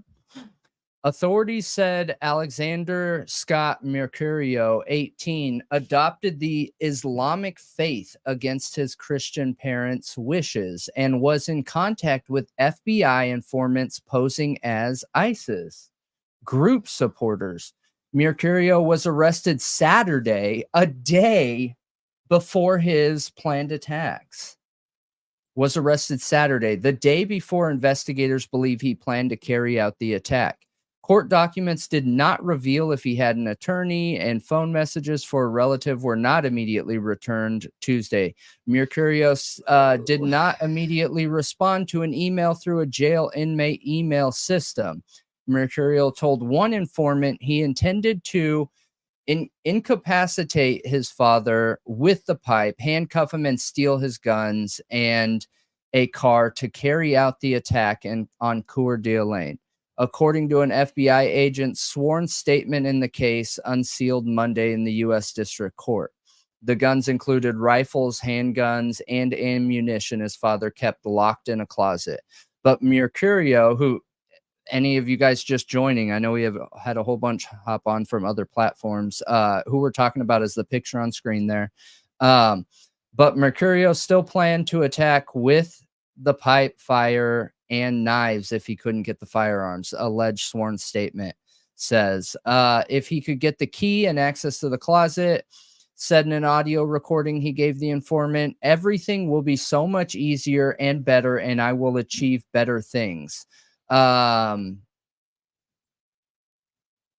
The recording was to accompany a photo of the informant took of Mercurio in front of the ISIS flag, holding up a knife and his index finger in a gesture commonly used by the group, the statement alleged. After attacking the church, Mercurio told the informant he planned to attack others in town, as many as 21, before being ended in an act of martyrdom. Mercurio talked with confidential informants over a 2-year span, and at one point tried to build an explosive vest to wear during the attacks, the statement alleged. Mercurio told a confidential informant that he connected with the Islamic State during the start of the COVID-19 pandemic when schools were closed. Taylor said, and investigators later found several files on his school-issued laptop detailing Islamic State group ideology. Mercurio's parents disapproved of his beliefs. He allegedly told a confidential informant posing as an Islamic State group supporter, and Mercurio eventually began to worry that he was a hypocrite for not yet carrying out an attack. Jeez, isn't that crazy? So a little bit more. I've stopped asking and praying for martyrdom because I don't feel like I want to fight and die for the sake of Allah. I just want to die and have all my problems go away. He wrote in a message to the informant, according to the statement. On March 21st, Mercurio sent a direct message to the informant again, saying he was restless, frustrated, and wondered how long he could keep living in such a humiliated and shameful state. I have motivation for nothing but fighting, like some time of insatiable bloodlust for the life juice of these idolaters, a craving for mayhem and murder to terrorize those around me. I need better weapons than knives, the direct message said. Law enforcement moved to arrest Mercurio after he sent an audio file pledging his allegiance to the Islamic State group. Thanks to the investigative efforts of the FBI, the defendant was taken into custody before he could act, and he is now charged with attempting to support ISIS' mission of terror and violence. Attorney General Merrick Garland wrote in a press release. The Justice Department will continue to release, pursue, disrupt, and hold accountable those who would commit acts of terrorism against the people of the United States. If convicted, Mercurio could be sentenced up to 20 years in prison, and he has not yet had an opportunity to enter a plea, and he is being held in northern Idaho jail awaiting his first court appearance. Wild, right? Is that not insane? I find it absolutely wild. And I understand the interest around wanting to know. There's a fly. Wanting to know if there's some connection to FBI agents in the general area due to something like this, because they said that he was there for 2 years. Okay, when does that time start? You know? I don't know. It's interesting, right? He was there for 2 years. They were communicating with him for 2 years. 2 years. I mean, Football. I'm really glad that they arrested him before he carried out these attacks. Like, that's incredible that they prevented this from happening. It's a big deal. Think about what could have happened if they did not arrest him before. Really interesting. They waited till literally the last minute a day before. But what does this matter when it comes to the Idaho 4? Why the FBI agents were there so fast. And that's a very big point of concern for a lot of people, is they feel like there's a lot of wishy-washy, questionable information going on in this case, because a lot of people connect the FBI to like conspiracy in the Idaho 4 case. And what if there's a logical reason for them being close by? We've wondered if it was the major dope bust in December, in mid-December. Washington had the largest drug bust that they've ever had, arresting over 30 people. Or were they already here for something like this? This is an actual FBI investigation. I mean, they very well could be. They could have been there for multiple different reasons, you know, like there could be some agents there for this situation. There could be agents there for the drug situation. And normally, don't the FBI have field offices in almost every single state? They do, but a field office doesn't necessarily mean that we're talking hundreds of field officers. Right, right. Yeah. So it's the amount being there that is weird. It is the amount being there that comes off as weird. Yes. You know what's interesting is why all these images that we're seeing are that weird newspaper quality. Yeah, that is weird. I'm assuming that maybe they were given the file documents. Oh, in a Freedom of Information Act, the media was given documents that even though this arrest literally just happened. It's photocopies. Yep. Yep. That they have then scanned into a computer. Mm-hmm. Yep. Yeah, we have his messages here. There is no doubt that at some point when you're planning and going through an operation like this, you think about the infamy and notoriety that comes with it. Mercuria says, you don't just want to end unbelievers because they fight against Allah and his messengers, but you also want to be infamous among them. Hear their retellings of your deeds and take satisfaction in essentially being a criminal celebrity, much like a serial ender and the particularly depraved convicts of society. Remember, intention is everything. I'm sure you know of the hadith where a man was martyred in jihad but dragged into the hellfire anyways because he waged jihad to be a war hero. Even if you agree with I'm going to pronounce that wrong. So if anyone, you know, if this is like religious text, I apologize. Hukum of Allah and want to be muhajid. I can't even pronounce that. There be no attempt to gain glory and fame. The expression of God, glory, and gold doesn't apply here. Either it is all for the Lord Almighty or it is not. Anything and everything else merely taints and destroys your rewards. Interesting. And that is from this guy right here. And a kid, really. How old was he again? 18. Okay.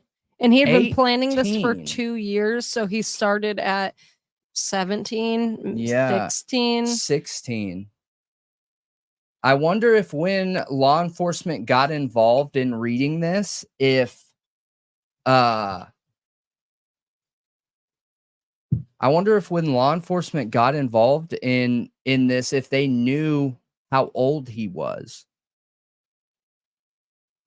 You know what I mean? Because in my opinion, at 16, shouldn't law enforcement have stepped in and been like, hey, parents, fix this. You know what I mean? Yeah.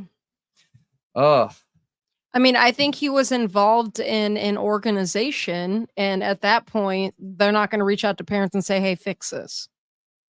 Yeah. He's been indoctrinated into a certain set of beliefs, and he's involved with very dangerous people, I would assume. And at that point, when you're involved with people who are literally terrorists, who are helping you plan an attack or something, or encouraging you to plan an attack, I don't know, man. Yeah, I don't know either. I don't know that they should be reaching out to the parents saying, hey, like, your kid is a terrorist. Maybe you should fix that. Like, I don't think they can do that. They're also trying to get to, like, how he's in connection with these people. Like, they're trying to learn things, you know? Sure. Oh, like go up the chain. I got you. Yeah. I bet you're right. It's definitely interesting for sure. And I see a couple people saying stop reading. I don't think there's anything wrong with reading that, you guys. It's just insight into understanding how the FBI saw this, and it's a Google search away. So it's all out there already and has already been posted in mainstream media. So there's nothing special about it. Like evidentiary, I mean. It's also the words of a madman, like. Yeah. But I understand not talking about the manifesto. I do understand not spreading it out there. Yeah. But I mean, yeah. Oh well. I mean, it's already out there. It is. So if something's already out there, listen, you guys, I'm going to cover it. All right. I'm not going to tiptoe around that and not cover it. We talk about everything. We didn't publish it. It was published originally by, we talk about everything mainstream here, media, and we just do it in a respectful way. So, I don't know much about that religion in particular.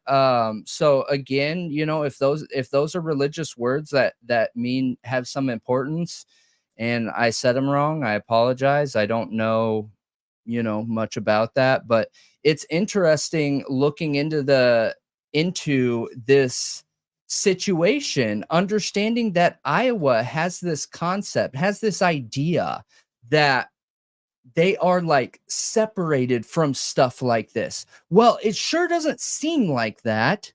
This is the type of outreach and connection and issues that you would see in a major metropolitan city,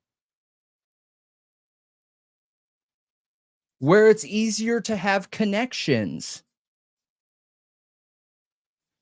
That's what we've seen previously. All the other times there's been somebody that has been converted, like on U.S. soil. They're from larger cities. Yeah. So the fact that Idaho's dealing with the same things. Look, we can assume that they're dealing with the same issues that everyone else is. I mean, that statement of the representative talking about they have all the same gangs, groups, issues, and everything in between.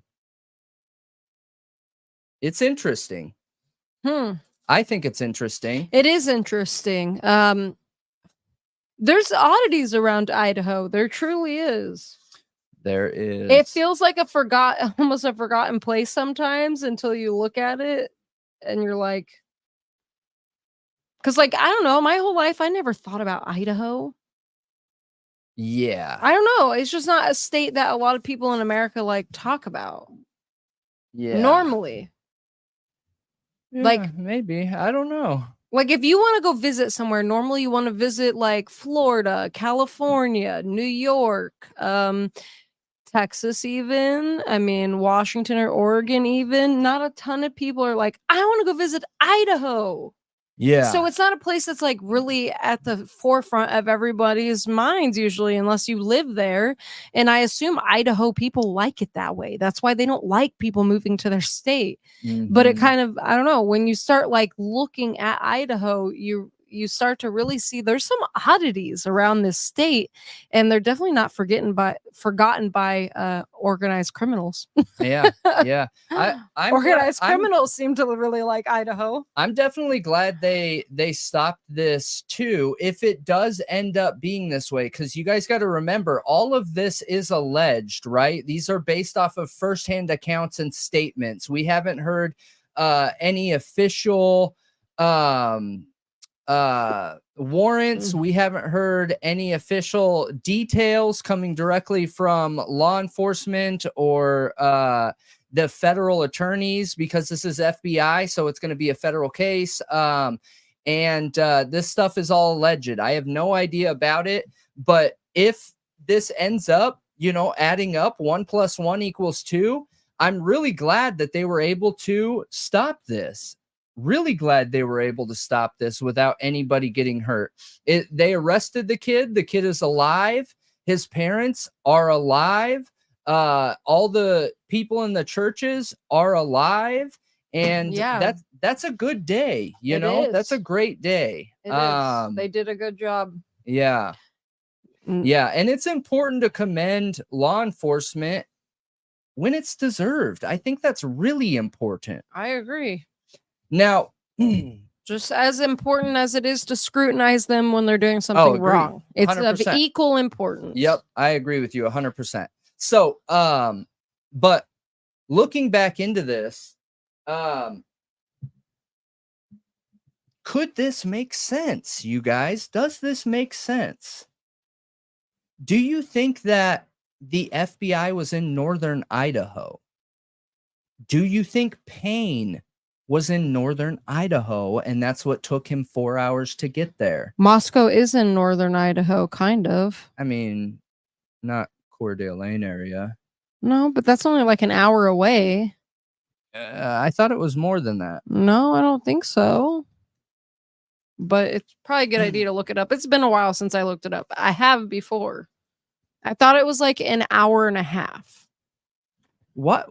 It's an hour and a half. Yep, 90 minutes. All right. So why do you think they specifically said that they have the Russian mob there? I thought that was interesting, because a lot of people have joked and made connections about, and yes, Payne does own a meat locker up north. But the people have joked because it's called Moscow, you know what I mean? And Moscow, Russia. Yeah, Russia. That there were Russian sleeper agents, or the Russian hacker theory, or all these theories. The Russian hacker theory, I have actually seen some things I that want it to be true. There's actually some things that I'm like, whoa, could that be true? Yeah, I hear you. I know. There's actually some things there that I'm like, could that be true? Yeah, I know. Did a hacker actually find Like the person who committed this crime? Yeah. Is that how the police found out? And that's why we're seeing a parallel investigation? Yeah. Listen, there was incredible evidence, you guys, on 4chan. Like the people that were doing research and the people that were obsessed in this investigation, all in November, all in the November's time frame. Incredible evidence and theories and connecting of dots and everything in between. And it's all on 4chan still. I mean, you got to go through plebs, but it's all on there and documented, and you can still see it. And it's super interesting. It is really interesting. Wow. Okay. So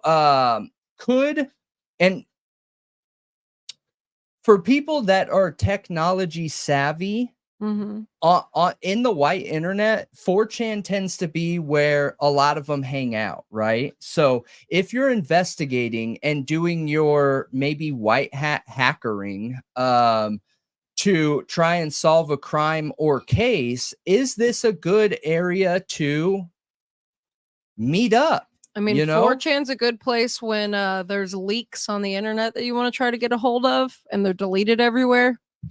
They're normally on 4chan. Yeah. And a whole lot of other things you don't want to see. Yeah. Or read. But between all of the disgustingness that is 4chan and gross racist people, there are nuggets of incredible information. And it's like, why? You have to sift through all the horribleness literally just to get to the good stuff. But when there's some stuff on there that's like has been really good. Really, really good. Yep, I agree with you. I agree with you 100%.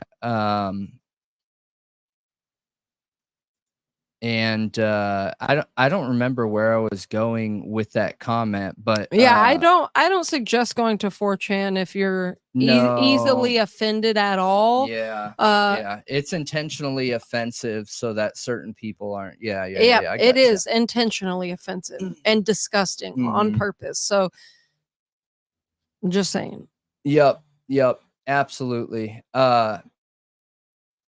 Yeah, it does serve its purpose. Yeah. A lot of people believe that 4chan is straight up FBI owned. I have no idea, you guys. I'm not a Fed, unlike what some people like to believe. I don't think it's FBI owned, but I guarantee the FBI heavily monitors it. Yeah, for sure. Absolutely. Yep. Absolutely. Yeah.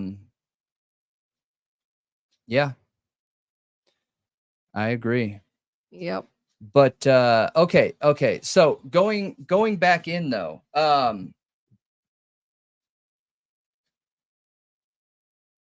where was the local FBI office? Do we know the closest office? Here. Because what another interesting thing is that they got their investigation, their rolling lab there pretty quick. Okay, so what I'm finding is Boise and Pocatello. Okay. Which hold on. Pocatello is pretty far away. That's like it looks like it would be a couple hours from Idaho Falls. Boise looks like it would be the closest, which is pretty far. It's a few hours. How far is it? Okay, here. We're going to do the Boise office to Moscow, Idaho, and see how far away that is exactly. Yeah, that's interesting. I thought Boise was like 3 hours. So the FBI field office in Boise is 5.5 hours from Moscow, Idaho, about 295 miles. Okay. And that's if you take a different route, which is it's way longer, 6.5 hours, but the shortest route is 5.5. Okay. And What that's is from? Is there okay. oh, that's an airplane ticket. Okay, no, we're talking Yeah. car. So car. 5.5 hours. So okay. Yeah, that but if makes, you what you about Washington but FBI? hold up. That's really interesting. You can fly from Boise to Pullman. There's an airport there. Uh-huh. And it's an hour flight. So it's actually pretty easy for them just to get a plane Wait, there's ticket an airport in Pullman. So you could get a plane ticket from Boise to Pullman. It looks like there's a small airport there. Yep. Wouldn't that be interesting if this was some kind of like, warfare type I'm situation? really like- actually fascinated that you can take a plane from Boise to Pullman. It's the Pullman Moscow Regional Airport. Oh, okay. Yeah. Really interesting. Why do they have an airport there? Yeah, I have no idea, but they do. What is it? One. It's one. Yeah. Yeah. One. That's probably super What is it scary called? runway. That's probably Yeah. super scary to land on. Jeez. And there's a live feed. Oh, it's not that scary. I've flown out of those kinds of airports a few times. Yeah. It's yeah. just the small planes are a little scary. I don't really like being in a small plane. It's way bumpier. Yeah, I agree. It feels scarier. It just does. I don't like small planes at all. Yeah, I agree with you. That's really interesting, though, that you could fly from Boise to Moscow Pullman area. Like, it's literally right there. Now, let me ask you this. Okay. And we'll know. I won't even say it. But could this help add to the likelihood that Bryan Kohberger is a Fed? Why? That there's more to this, that this area has become a hotbed of gangs, international gangs, crimes. I mean, you're seeing so that area is known for racism, okay? And I don't want to go too much more in depth, but if you look it up at all, like the Coeur d'Alene area, there is some racism in that area, okay? And in that area, you had an 18-year-old who was connected with, the Islamic State, and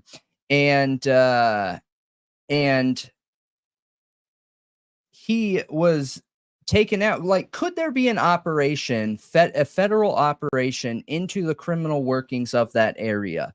And the drug bust was part of that criminal operation. And this is the continued investigation and operation. And somehow Bryan Kohberger is getting intel on the inside. Maybe I don't know. I don't know. But that's the theory, is that Bryan Kohberger is a Fed, right? We've heard about this a lot, and a lot of people leave comments around him being a Fed. And I don't want to ignore the theory, but is there any supporting evidence? Is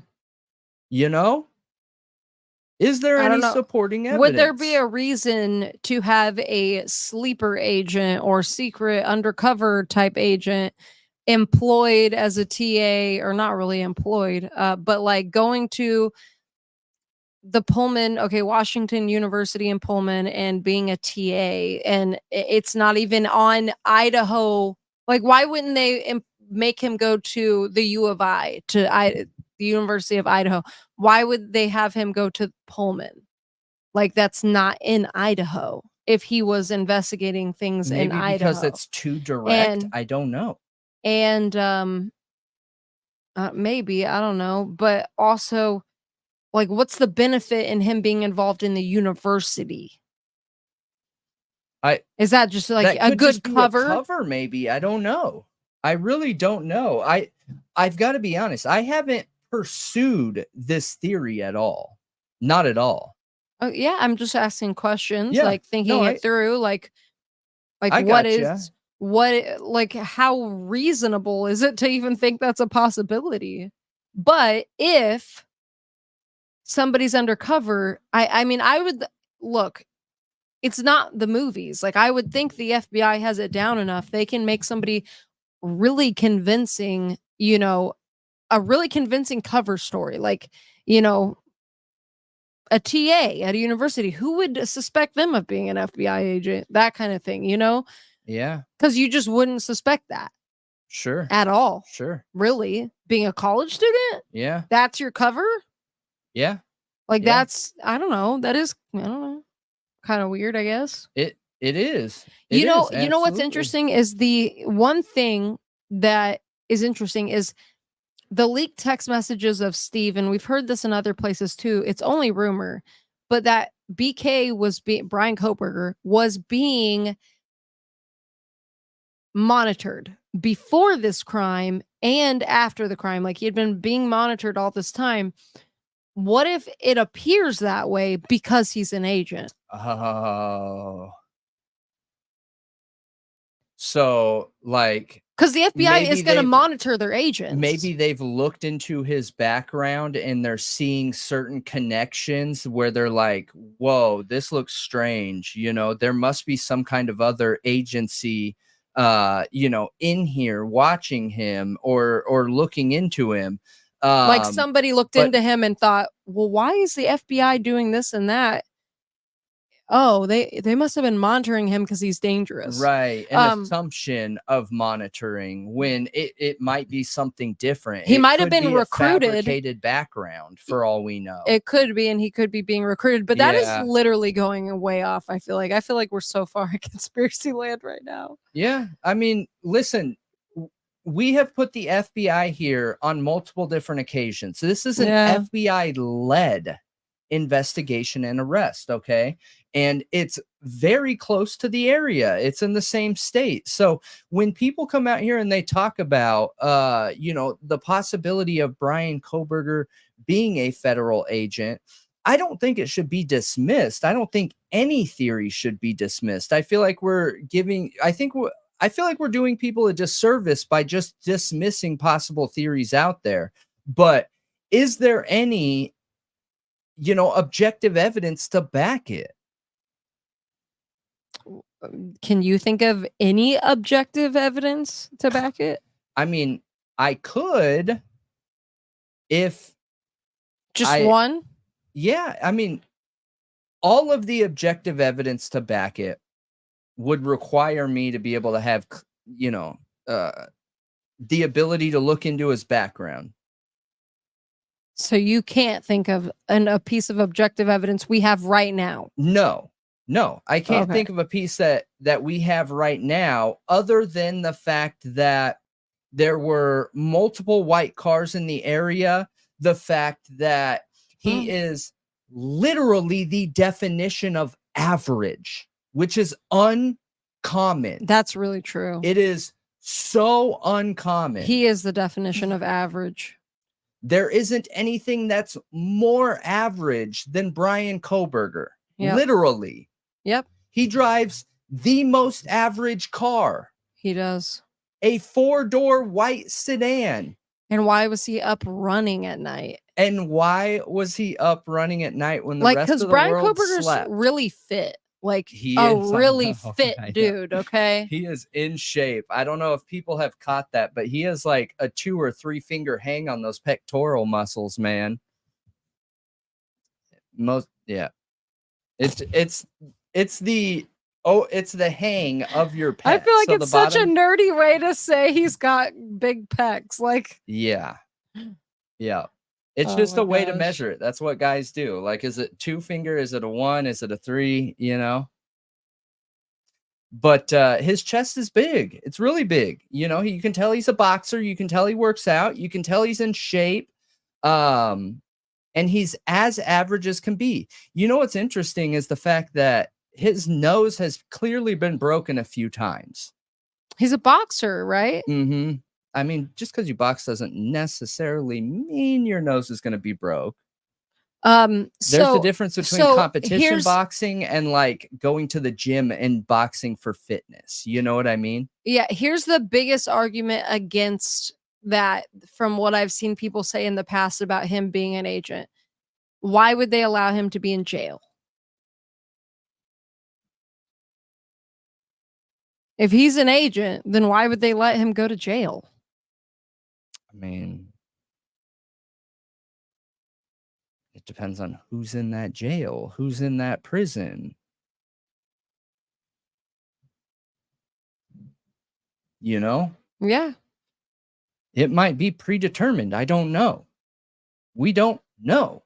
That, and I'm just committing to this theory, you guys. I'm committing to this theory. If Bryan Kohberger was a federal agent within the Idaho 4 massacre, right? Would his evidentiary gathering not only be locally, but also be in the jail and prison? Yeah, but like the murders isn't set up by the FBI. No, So, I don't. Yeah, no. That's not the I implication. don't think that would happen. No way. Not with the amount of agents that were involved. That's not what I'm suggesting. I'm not suggesting our FBI is going around conducting quadruple homicides. But No. If they think there could be a connection because it already happened and they're like, whoa, you guys don't have clearance for this. I can't let you in on this. You know, we will take it from here and you're going to lead the investigation and we're going to feed you the evidence. And this is what it's accumulated to, you know, could that be a real thing? Absolutely. Yeah, it could be. But if that were the case and he's not guilty and he's an FBI agent, why let the court case make it this far? What do you mean? Why let the court case make it this far? We don't know if the goal isn't to get him in prison. That's then why saying. not fast track Where's the target? trial? Because only certain people are allowed in on the op or like operation or whatever. So what? The defense attorneys aren't in on it. That's what you're saying? Yeah. Dude, I just think there's easier ways to get somebody into prison. When there's a fed up, it's not like, hey, let's include everybody. Hey, what's your name? Oh, it starts with a letter of the alphabet. Let me in on this secure information, you know? Yeah, but don't you think there's an easier way to get him in prison, especially in Idaho? Like he could literally just go across from the Washington border into the Idaho border with some pot. I don't know that. I don't think anything's just that he simple. could just carry like a decent bag of marijuana and end up in prison. Dude, I don't think anything's that simple ever. I do not think it's that simple. We don't know what this could be about, you know? Yeah, I mean, obviously we wouldn't know what it's about at all. What if it's a toss up in that area if people get charged for dope? You know, when I was a troublemaker in California, pot wasn't legal my whole life in California. It was illegal. And it was before there was even medical shops that just on every corner that you can get. Yeah. You pay your $200, you tell a doctor that your back hurts and they're like, cool, got you, here you go, bro. And then you get to go, you know, smoke legally or whatever.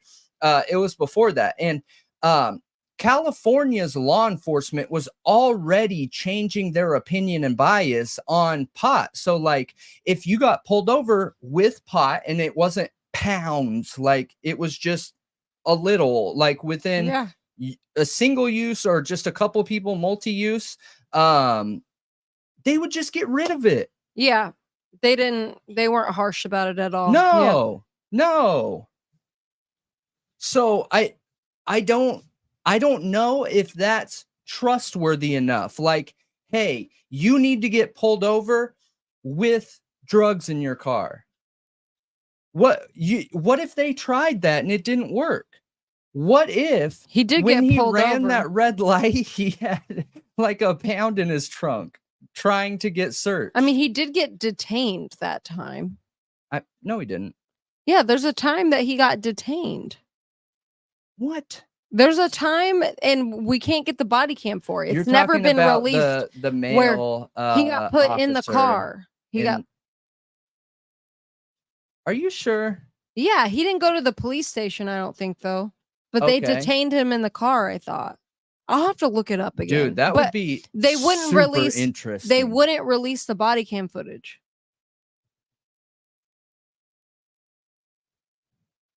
There's another stop that they won't release body cam footage for. Is it starting to feel like this could make sense? I don't know. Why else would they not? We need to relook up that stop, though. Why else would they stop him twice in Indiana? Oh, any traffic stop is being detained. Yeah, maybe that's the case. But I mean, I don't know. I got to look it up again because there's some kind of report out there or something. I just can't remember what it was. Yeah. I probably should stop talking about this so the feds don't try to bury our channel. But no, really, I think this idea is interesting. For sure. And I think he fits. So, you know, a lot of special forces, a lot of undercovers, a lot of dangerous field operating law enforcement, they usually try and get guys that are above 6 feet because taller guys tend to be able to control situations better. I'm not talking about only physically. I'm also talking about, psychologically. Psychologically? Yeah. So it's basic human instinct that, like, if you're approaching a bigger person, taller, wider, a lot of times you're less likely to engage if you think you're going to lose. Height is a basic instinct that makes somebody feel overpowered of. So all of special forces are above 6 feet. I believe the requirement is 6'2". I could be wrong. Maybe I'm wrong. I forget. Maybe it's 6 foot minimum. But when you look at our special forces in the US, like our team ones, you know, the top of the top special forces, they are all the same height. So you can't tell a difference between them when they're in their cams. Mm-hmm. You know? Yeah, I have heard that before about them all needing to be above 6 foot tall. It's interesting. It is, because he fits like the criteria physically. What? Who in their right mind gets pulled over so much, though? Huh? Bryan Kohberger, wasn't he pulled over a total of 5 times in those 4 months? Like, that's a lot. He was pulled over a lot. And that's a lot. Yeah. Yeah. It is. It's kind of weird. And a lot of people mention that, like, why is he so unlucky? Why is he constantly getting pulled over? Yeah. It's interesting. It's interesting. Oh, yeah, that's right. He's only 5'10". He is? Yeah. Remember Dylan's statement? Oh, I was like, what? Yeah, 5'10" or taller, according to her supposed statement. But I mean, look, she's tall.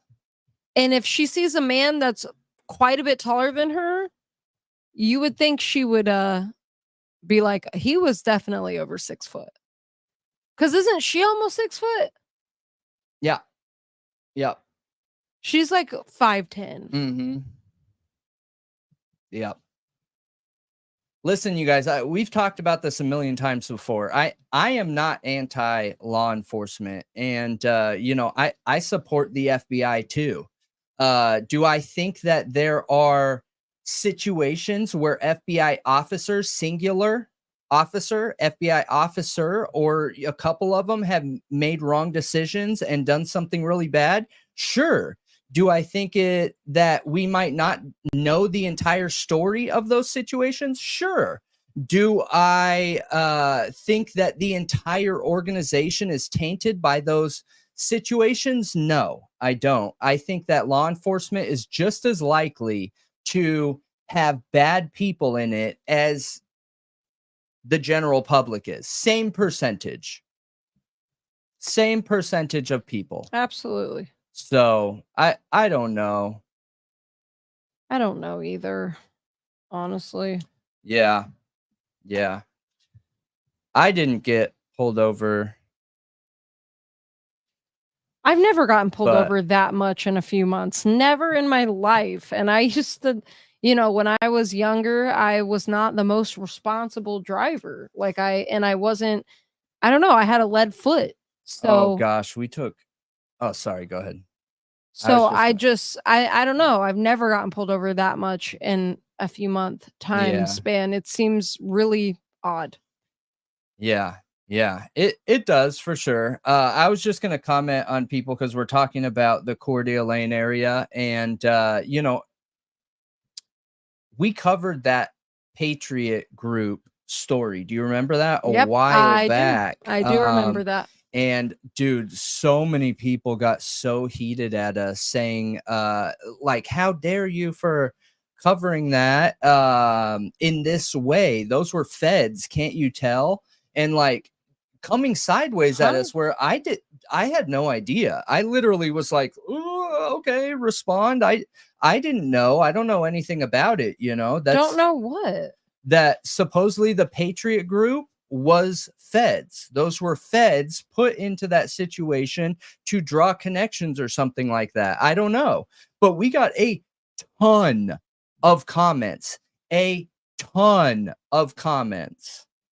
talking about that. And it Could just you had ever to do find with the Coeur anything? d'Alene. Could you ever find anything to legitimize that? I never tried looking into it. Or is it just being stated out there somewhere on the internet and a bunch of people believing it? I never tried looking into it. Or is it bots? I never tried looking into it. I have no idea. I have no idea whatsoever. I don't know anything about that. I don't associate with like groups of that nature, you know. I don't look into those crimes. So what was the incident again? It was in Coeur d'Alene. It was what group? I'll find it. It was the Patriot.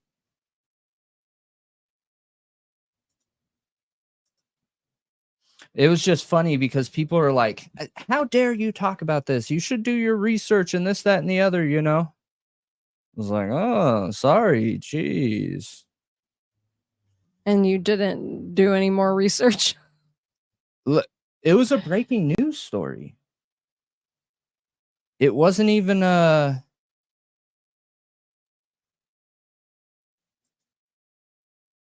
yeah, it wasn't even a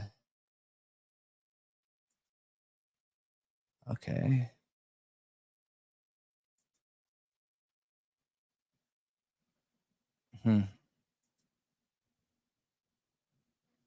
What are you doing? I don't know. I'll find it later and post it. I just know it was that Patriot group. I don't know what they're called, but they were the ones in the back of the U-Haul truck at at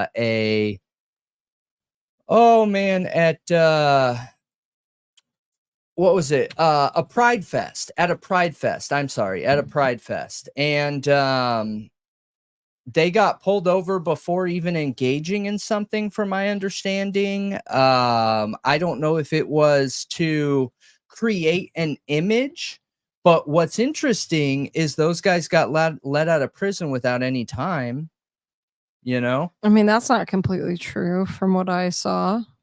Yeah, I don't know. I'm not sure, but I have no idea what their beliefs were, you guys. I'm always going to walk on eggshells when it comes to beliefs, when it comes to religions, when it comes to preferences of any nature, because that's just not what we're here to do. I'm not here to talk on those things. Those are personal, you know. We're here to talk about social matters, and we're here to talk about the issues in society that can impact and affect all of us, you know, regardless of what our opinions and preferences are. So you know, I just try and stay out of that stuff. It's known as the Patriot Front, and it was 31 members of this white nationalist organization. They traveled from at least 10 different states. Okay. And all came together and jumped in this U-Haul truck and detained a short distance away from the Pride event that was going on. Interesting. They were going to like start a riot or something like that. Yeah, but maybe that's why a lot of people were super offended and upset over it, because they hadn't actually done anything. I don't know. I don't remember. I'm going to have to look back at that stuff, you guys. But anyways, I thought it was interesting. And I also wondered, what date was that? Does it say? Because clearly the FBI was in this area for 2 years. When was that? This was posted June 12th, 2022. Oh, is that when they got there?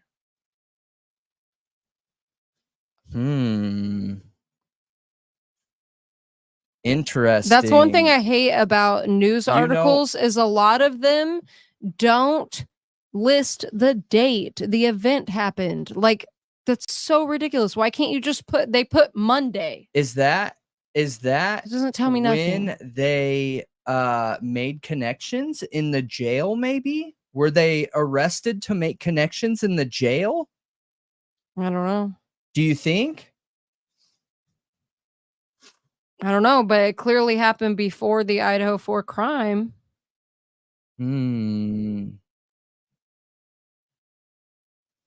That's interesting. Interesting. Yeah, it sounds like they were for 4 months. Love your content and my favorite YouTube channel. That is awesome, and we are super happy that you're here with us and appreciate that. That's really nice of you. Thank you. Yes, thank you so much. June 11th, 2022. There's 1122 again. I swear. But okay, it looks like they were only protesting. And yeah, they were a little aggressive, and yeah, they brought like amplifiers to make them louder, and they did find one smoke grenade. But it sounds like they didn't hurt anybody. They were just there showing opposition and protesting, which is their right, which is why I assume that's why they didn't suffer bad consequences from what you were saying. You know what I mean? Yeah, I have no idea. Just protesting and not causing a fight. They weren't protesting. They never got out. They never got out of the truck? No. They were arrested while still in the truck. Oh, okay. So I don't remember all the details. I don't want to get into it again. I'm not looking to have, online drama. Oh, that's just what they brought. I just have to respond to all of it. Yeah, so they brought that equipment, but they didn't get to use it. Yeah, gotcha. Yeah, I don't know. It is a weird situation, actually. It doesn't really make a ton of sense. Yeah, so the FBI presence could have been heavy in that area, is what it sounds like. And that's really what we're getting at, or that I'm getting at, is that it is sensibly heavy in this area. And I would say uncommonly heavy in this area. So why? The idea that Kohberger is an agent is interesting.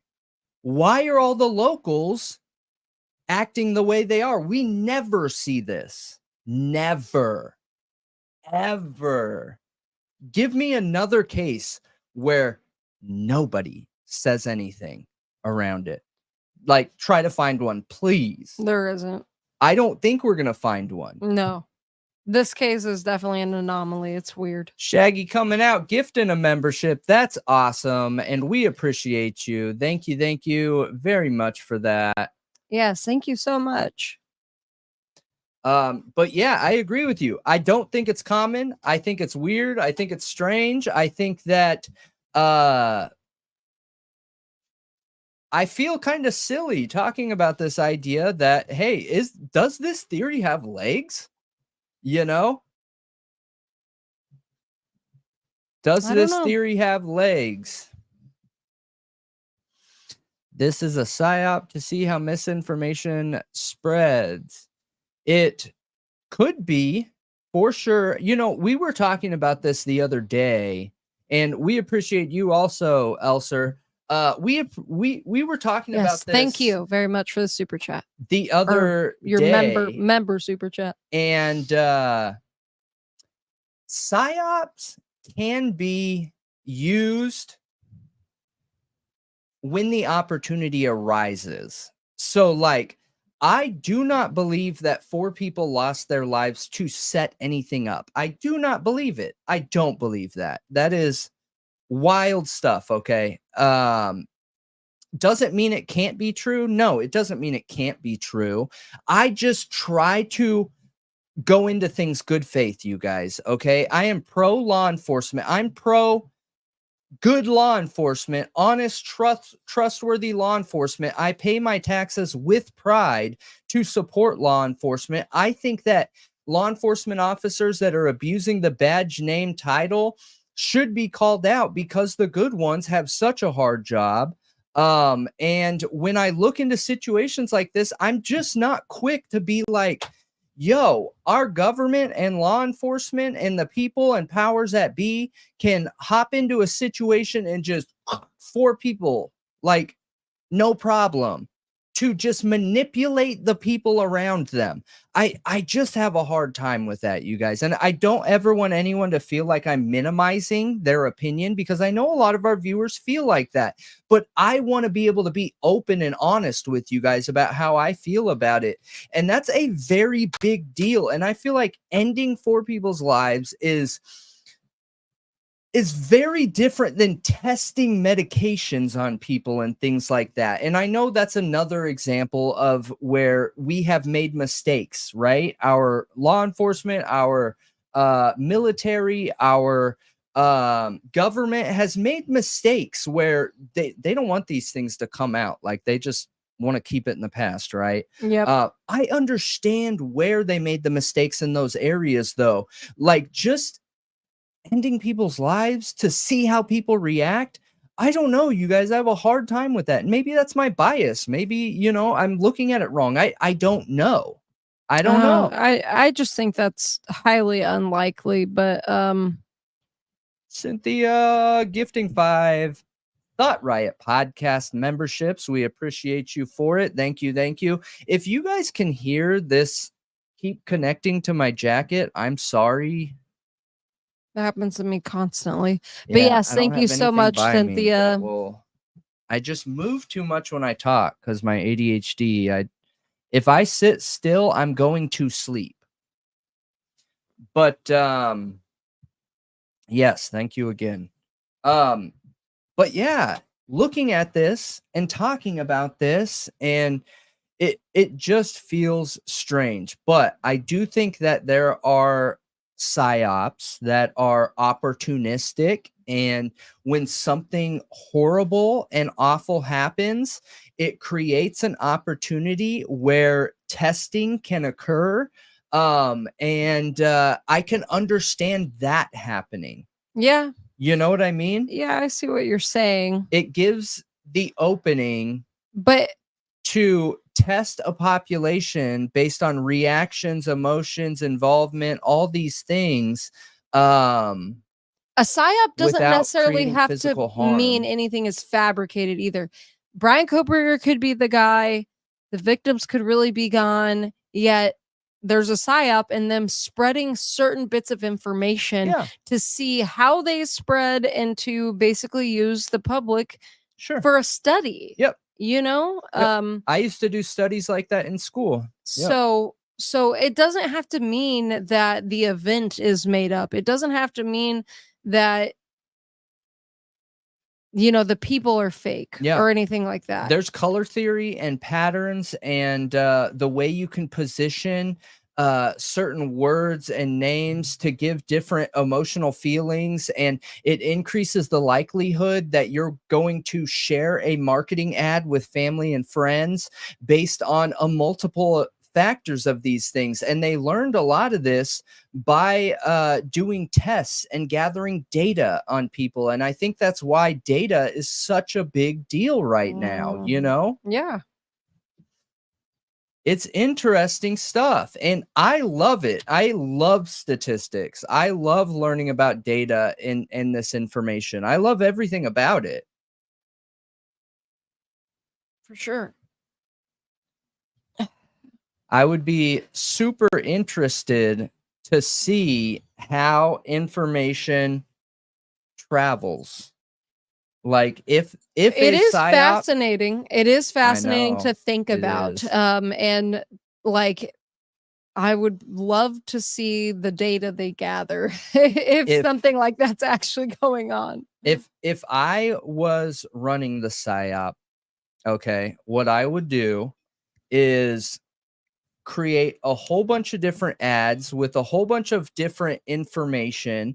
I would target major cities, and whichever the highest reader or viewership is in that city, I would run a story with a specific piece of information. Then in another city, I would do the same thing repeated and run a piece of information over there in that one. And I would repeat this over and over and over and over in different cities to see what city has the most, has the majority control over the news narrative nationally.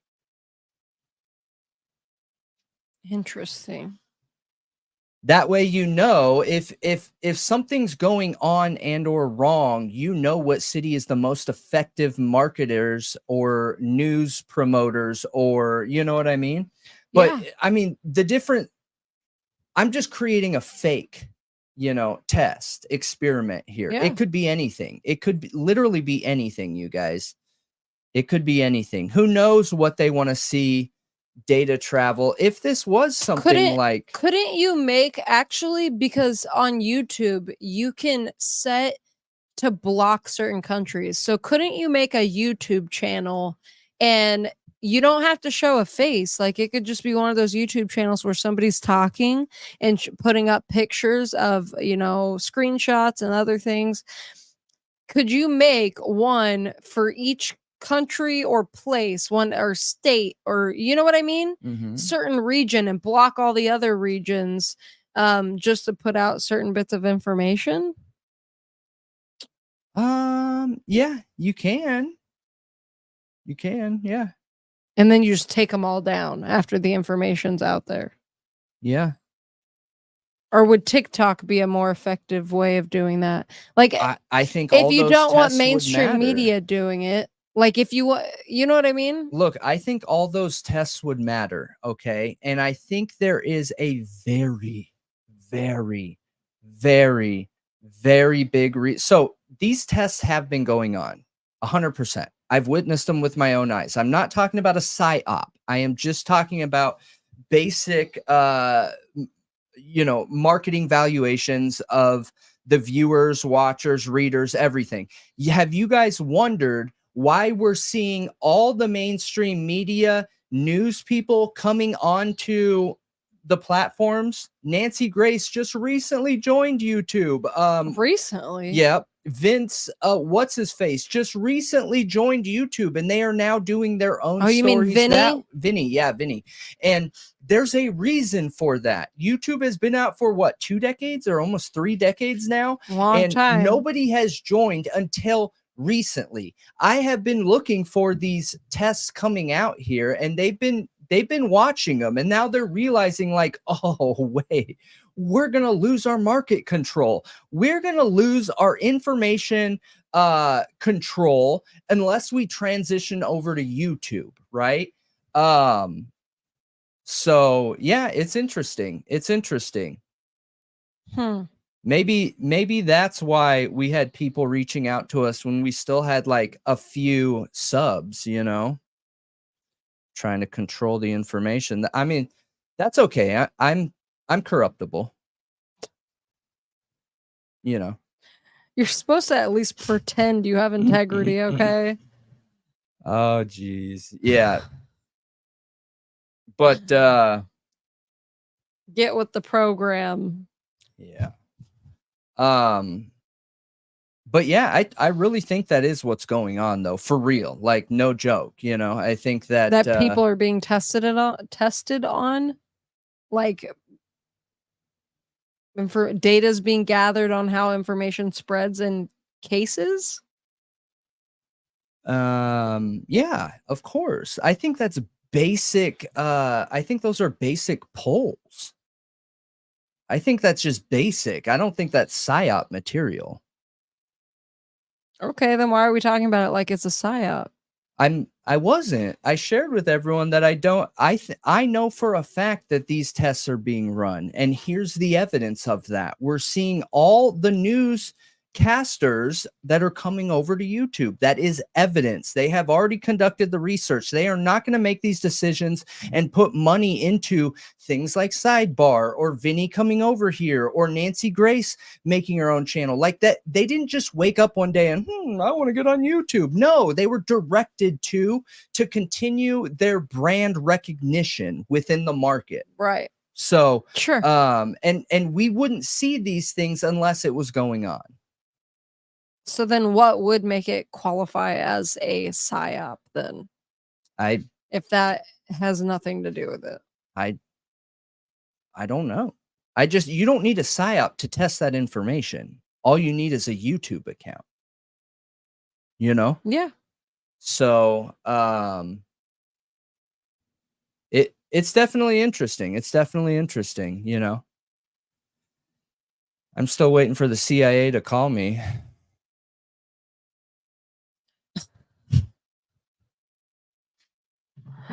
But yeah, you could predict the amount of time it takes for information to get out there in case some bad information got out there. You know what I mean? They could be testing algorithms to try and manage and or protect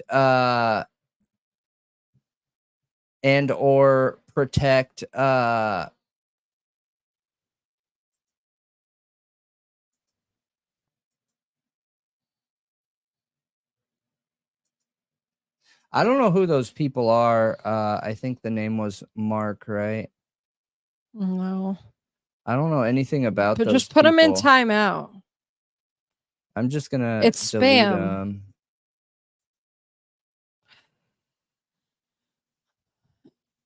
But yeah, and I don't know who those people are either.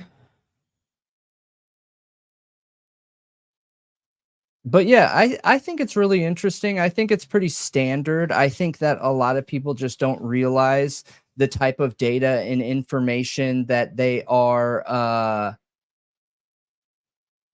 Oh yeah, bro. Yeah, block. Yeah.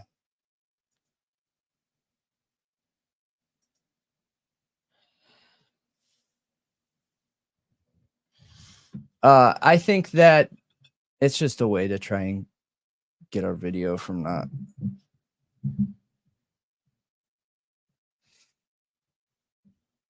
It's all right. I'll do Control F after. I saw somebody ask, how do you get a membership? Well, they're blocked, so none of their stuff should be up anymore. Yeah, I mean, I can still see it. But. How do you get a membership? And well, how you get one is you can either use the membership link, which I will post right now in the chat. Just give me a second. I gotta pull it up to get the link. You can use that link, or you can wait until somebody gifts you one. If you scroll up in the chat there should be something that says allow gifts because somebody gifted a little bit ago. And if you can't find that, then the link I'm about to give you, there should be a little 3-dot button somewhere. When you click on that link, that will open up a little thing that will say gift settings, and you click on that, and then it should let you be able to accept gifts. We give out gifted memberships once a month usually, and we give out quite a lot of them. Yeah. So yeah, they want to be able to read your mind through data. Yeah, absolutely. They do. Yeah. Well, let's be real here, you guys. So brains work very similarly to computers, okay? And what is interesting is when you take the core build of a computer and then put it next to a brain, they operate very similarly with the way that it communicates, with the different needs to function, with, you know, power sources, with a lot of different things. It's really interesting. It's really, really interesting. So I think that because humans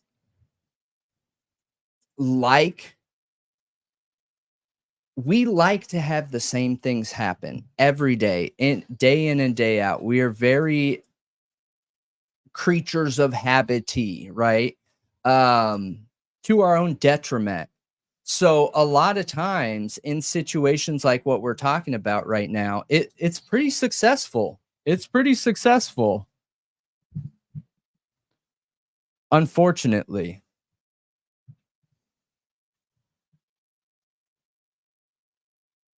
Yep. I posted the members link. I can post it again real quick. Just make sure everyone has it.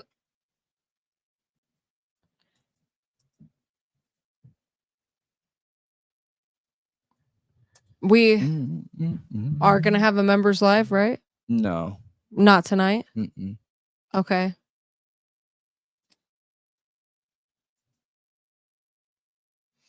It's 11:11. Make a wish. If you're in Central Time, anyway. That's funny. Thank you, Shaggy. Yeah, Shaggy. Huge shout out to you. Another gifted memberships, and we will have a members only live tomorrow, you guys. We absolutely will 100% have one tomorrow.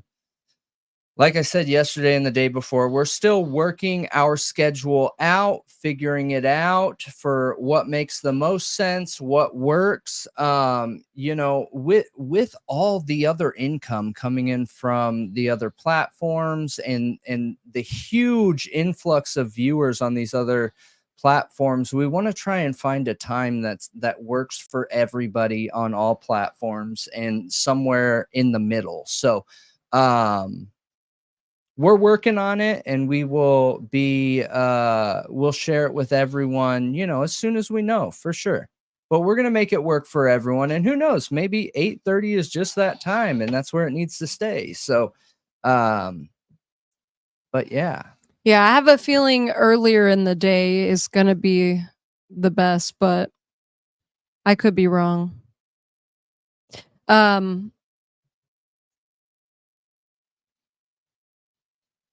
I think there's, I mean, especially for like the overseas viewers, you know, like this time is like a really bad time for people overseas. It absolutely is.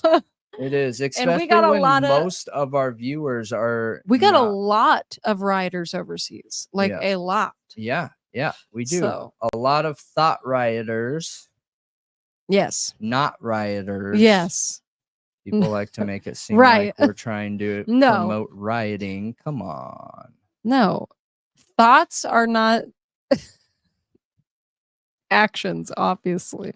Yeah, but you gotta say them together. I understand that. But yeah, you know, on 4chan, people are so offended if you use BK as Bryan Kohberger or any of the initials. That's like a YouTube thing to not have videos find the algorithm. I know the initials, or people spell the names wrong. I think it catches on because, like, you know, the PCA originally, or, you know, some documents had just their initials, and well, the surviving roommate's initials only. And I think people see other people do it, so people just do it because it's easy, and they're like, oh yeah, I'll just initial because everybody does it and everybody knows what I'm talking about. But yeah, it messes with search engines. Yeah, it makes it so that people's content isn't findable and stuff like that. I mean, I spell out all names every time. Me too. I don't think I've ever used any of the initials personally.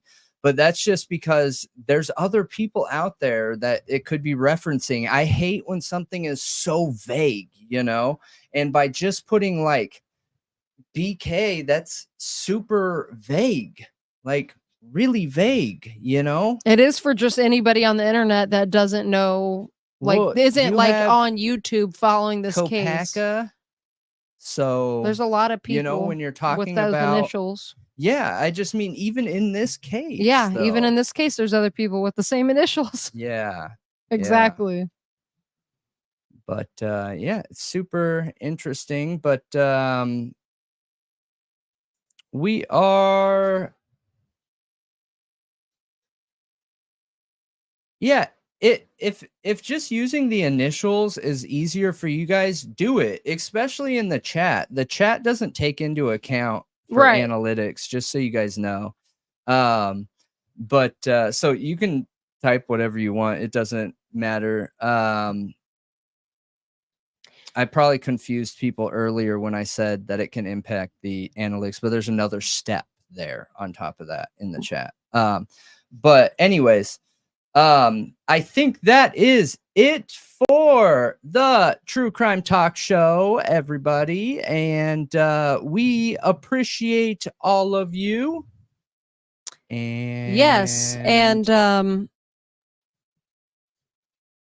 yeah, I'm so glad you guys were all here tonight.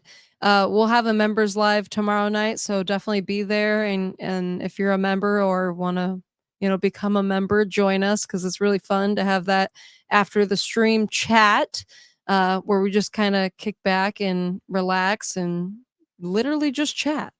Yeah. So it's a little more personal. And that's what we focus on, is the chat and talking about whatever comes up.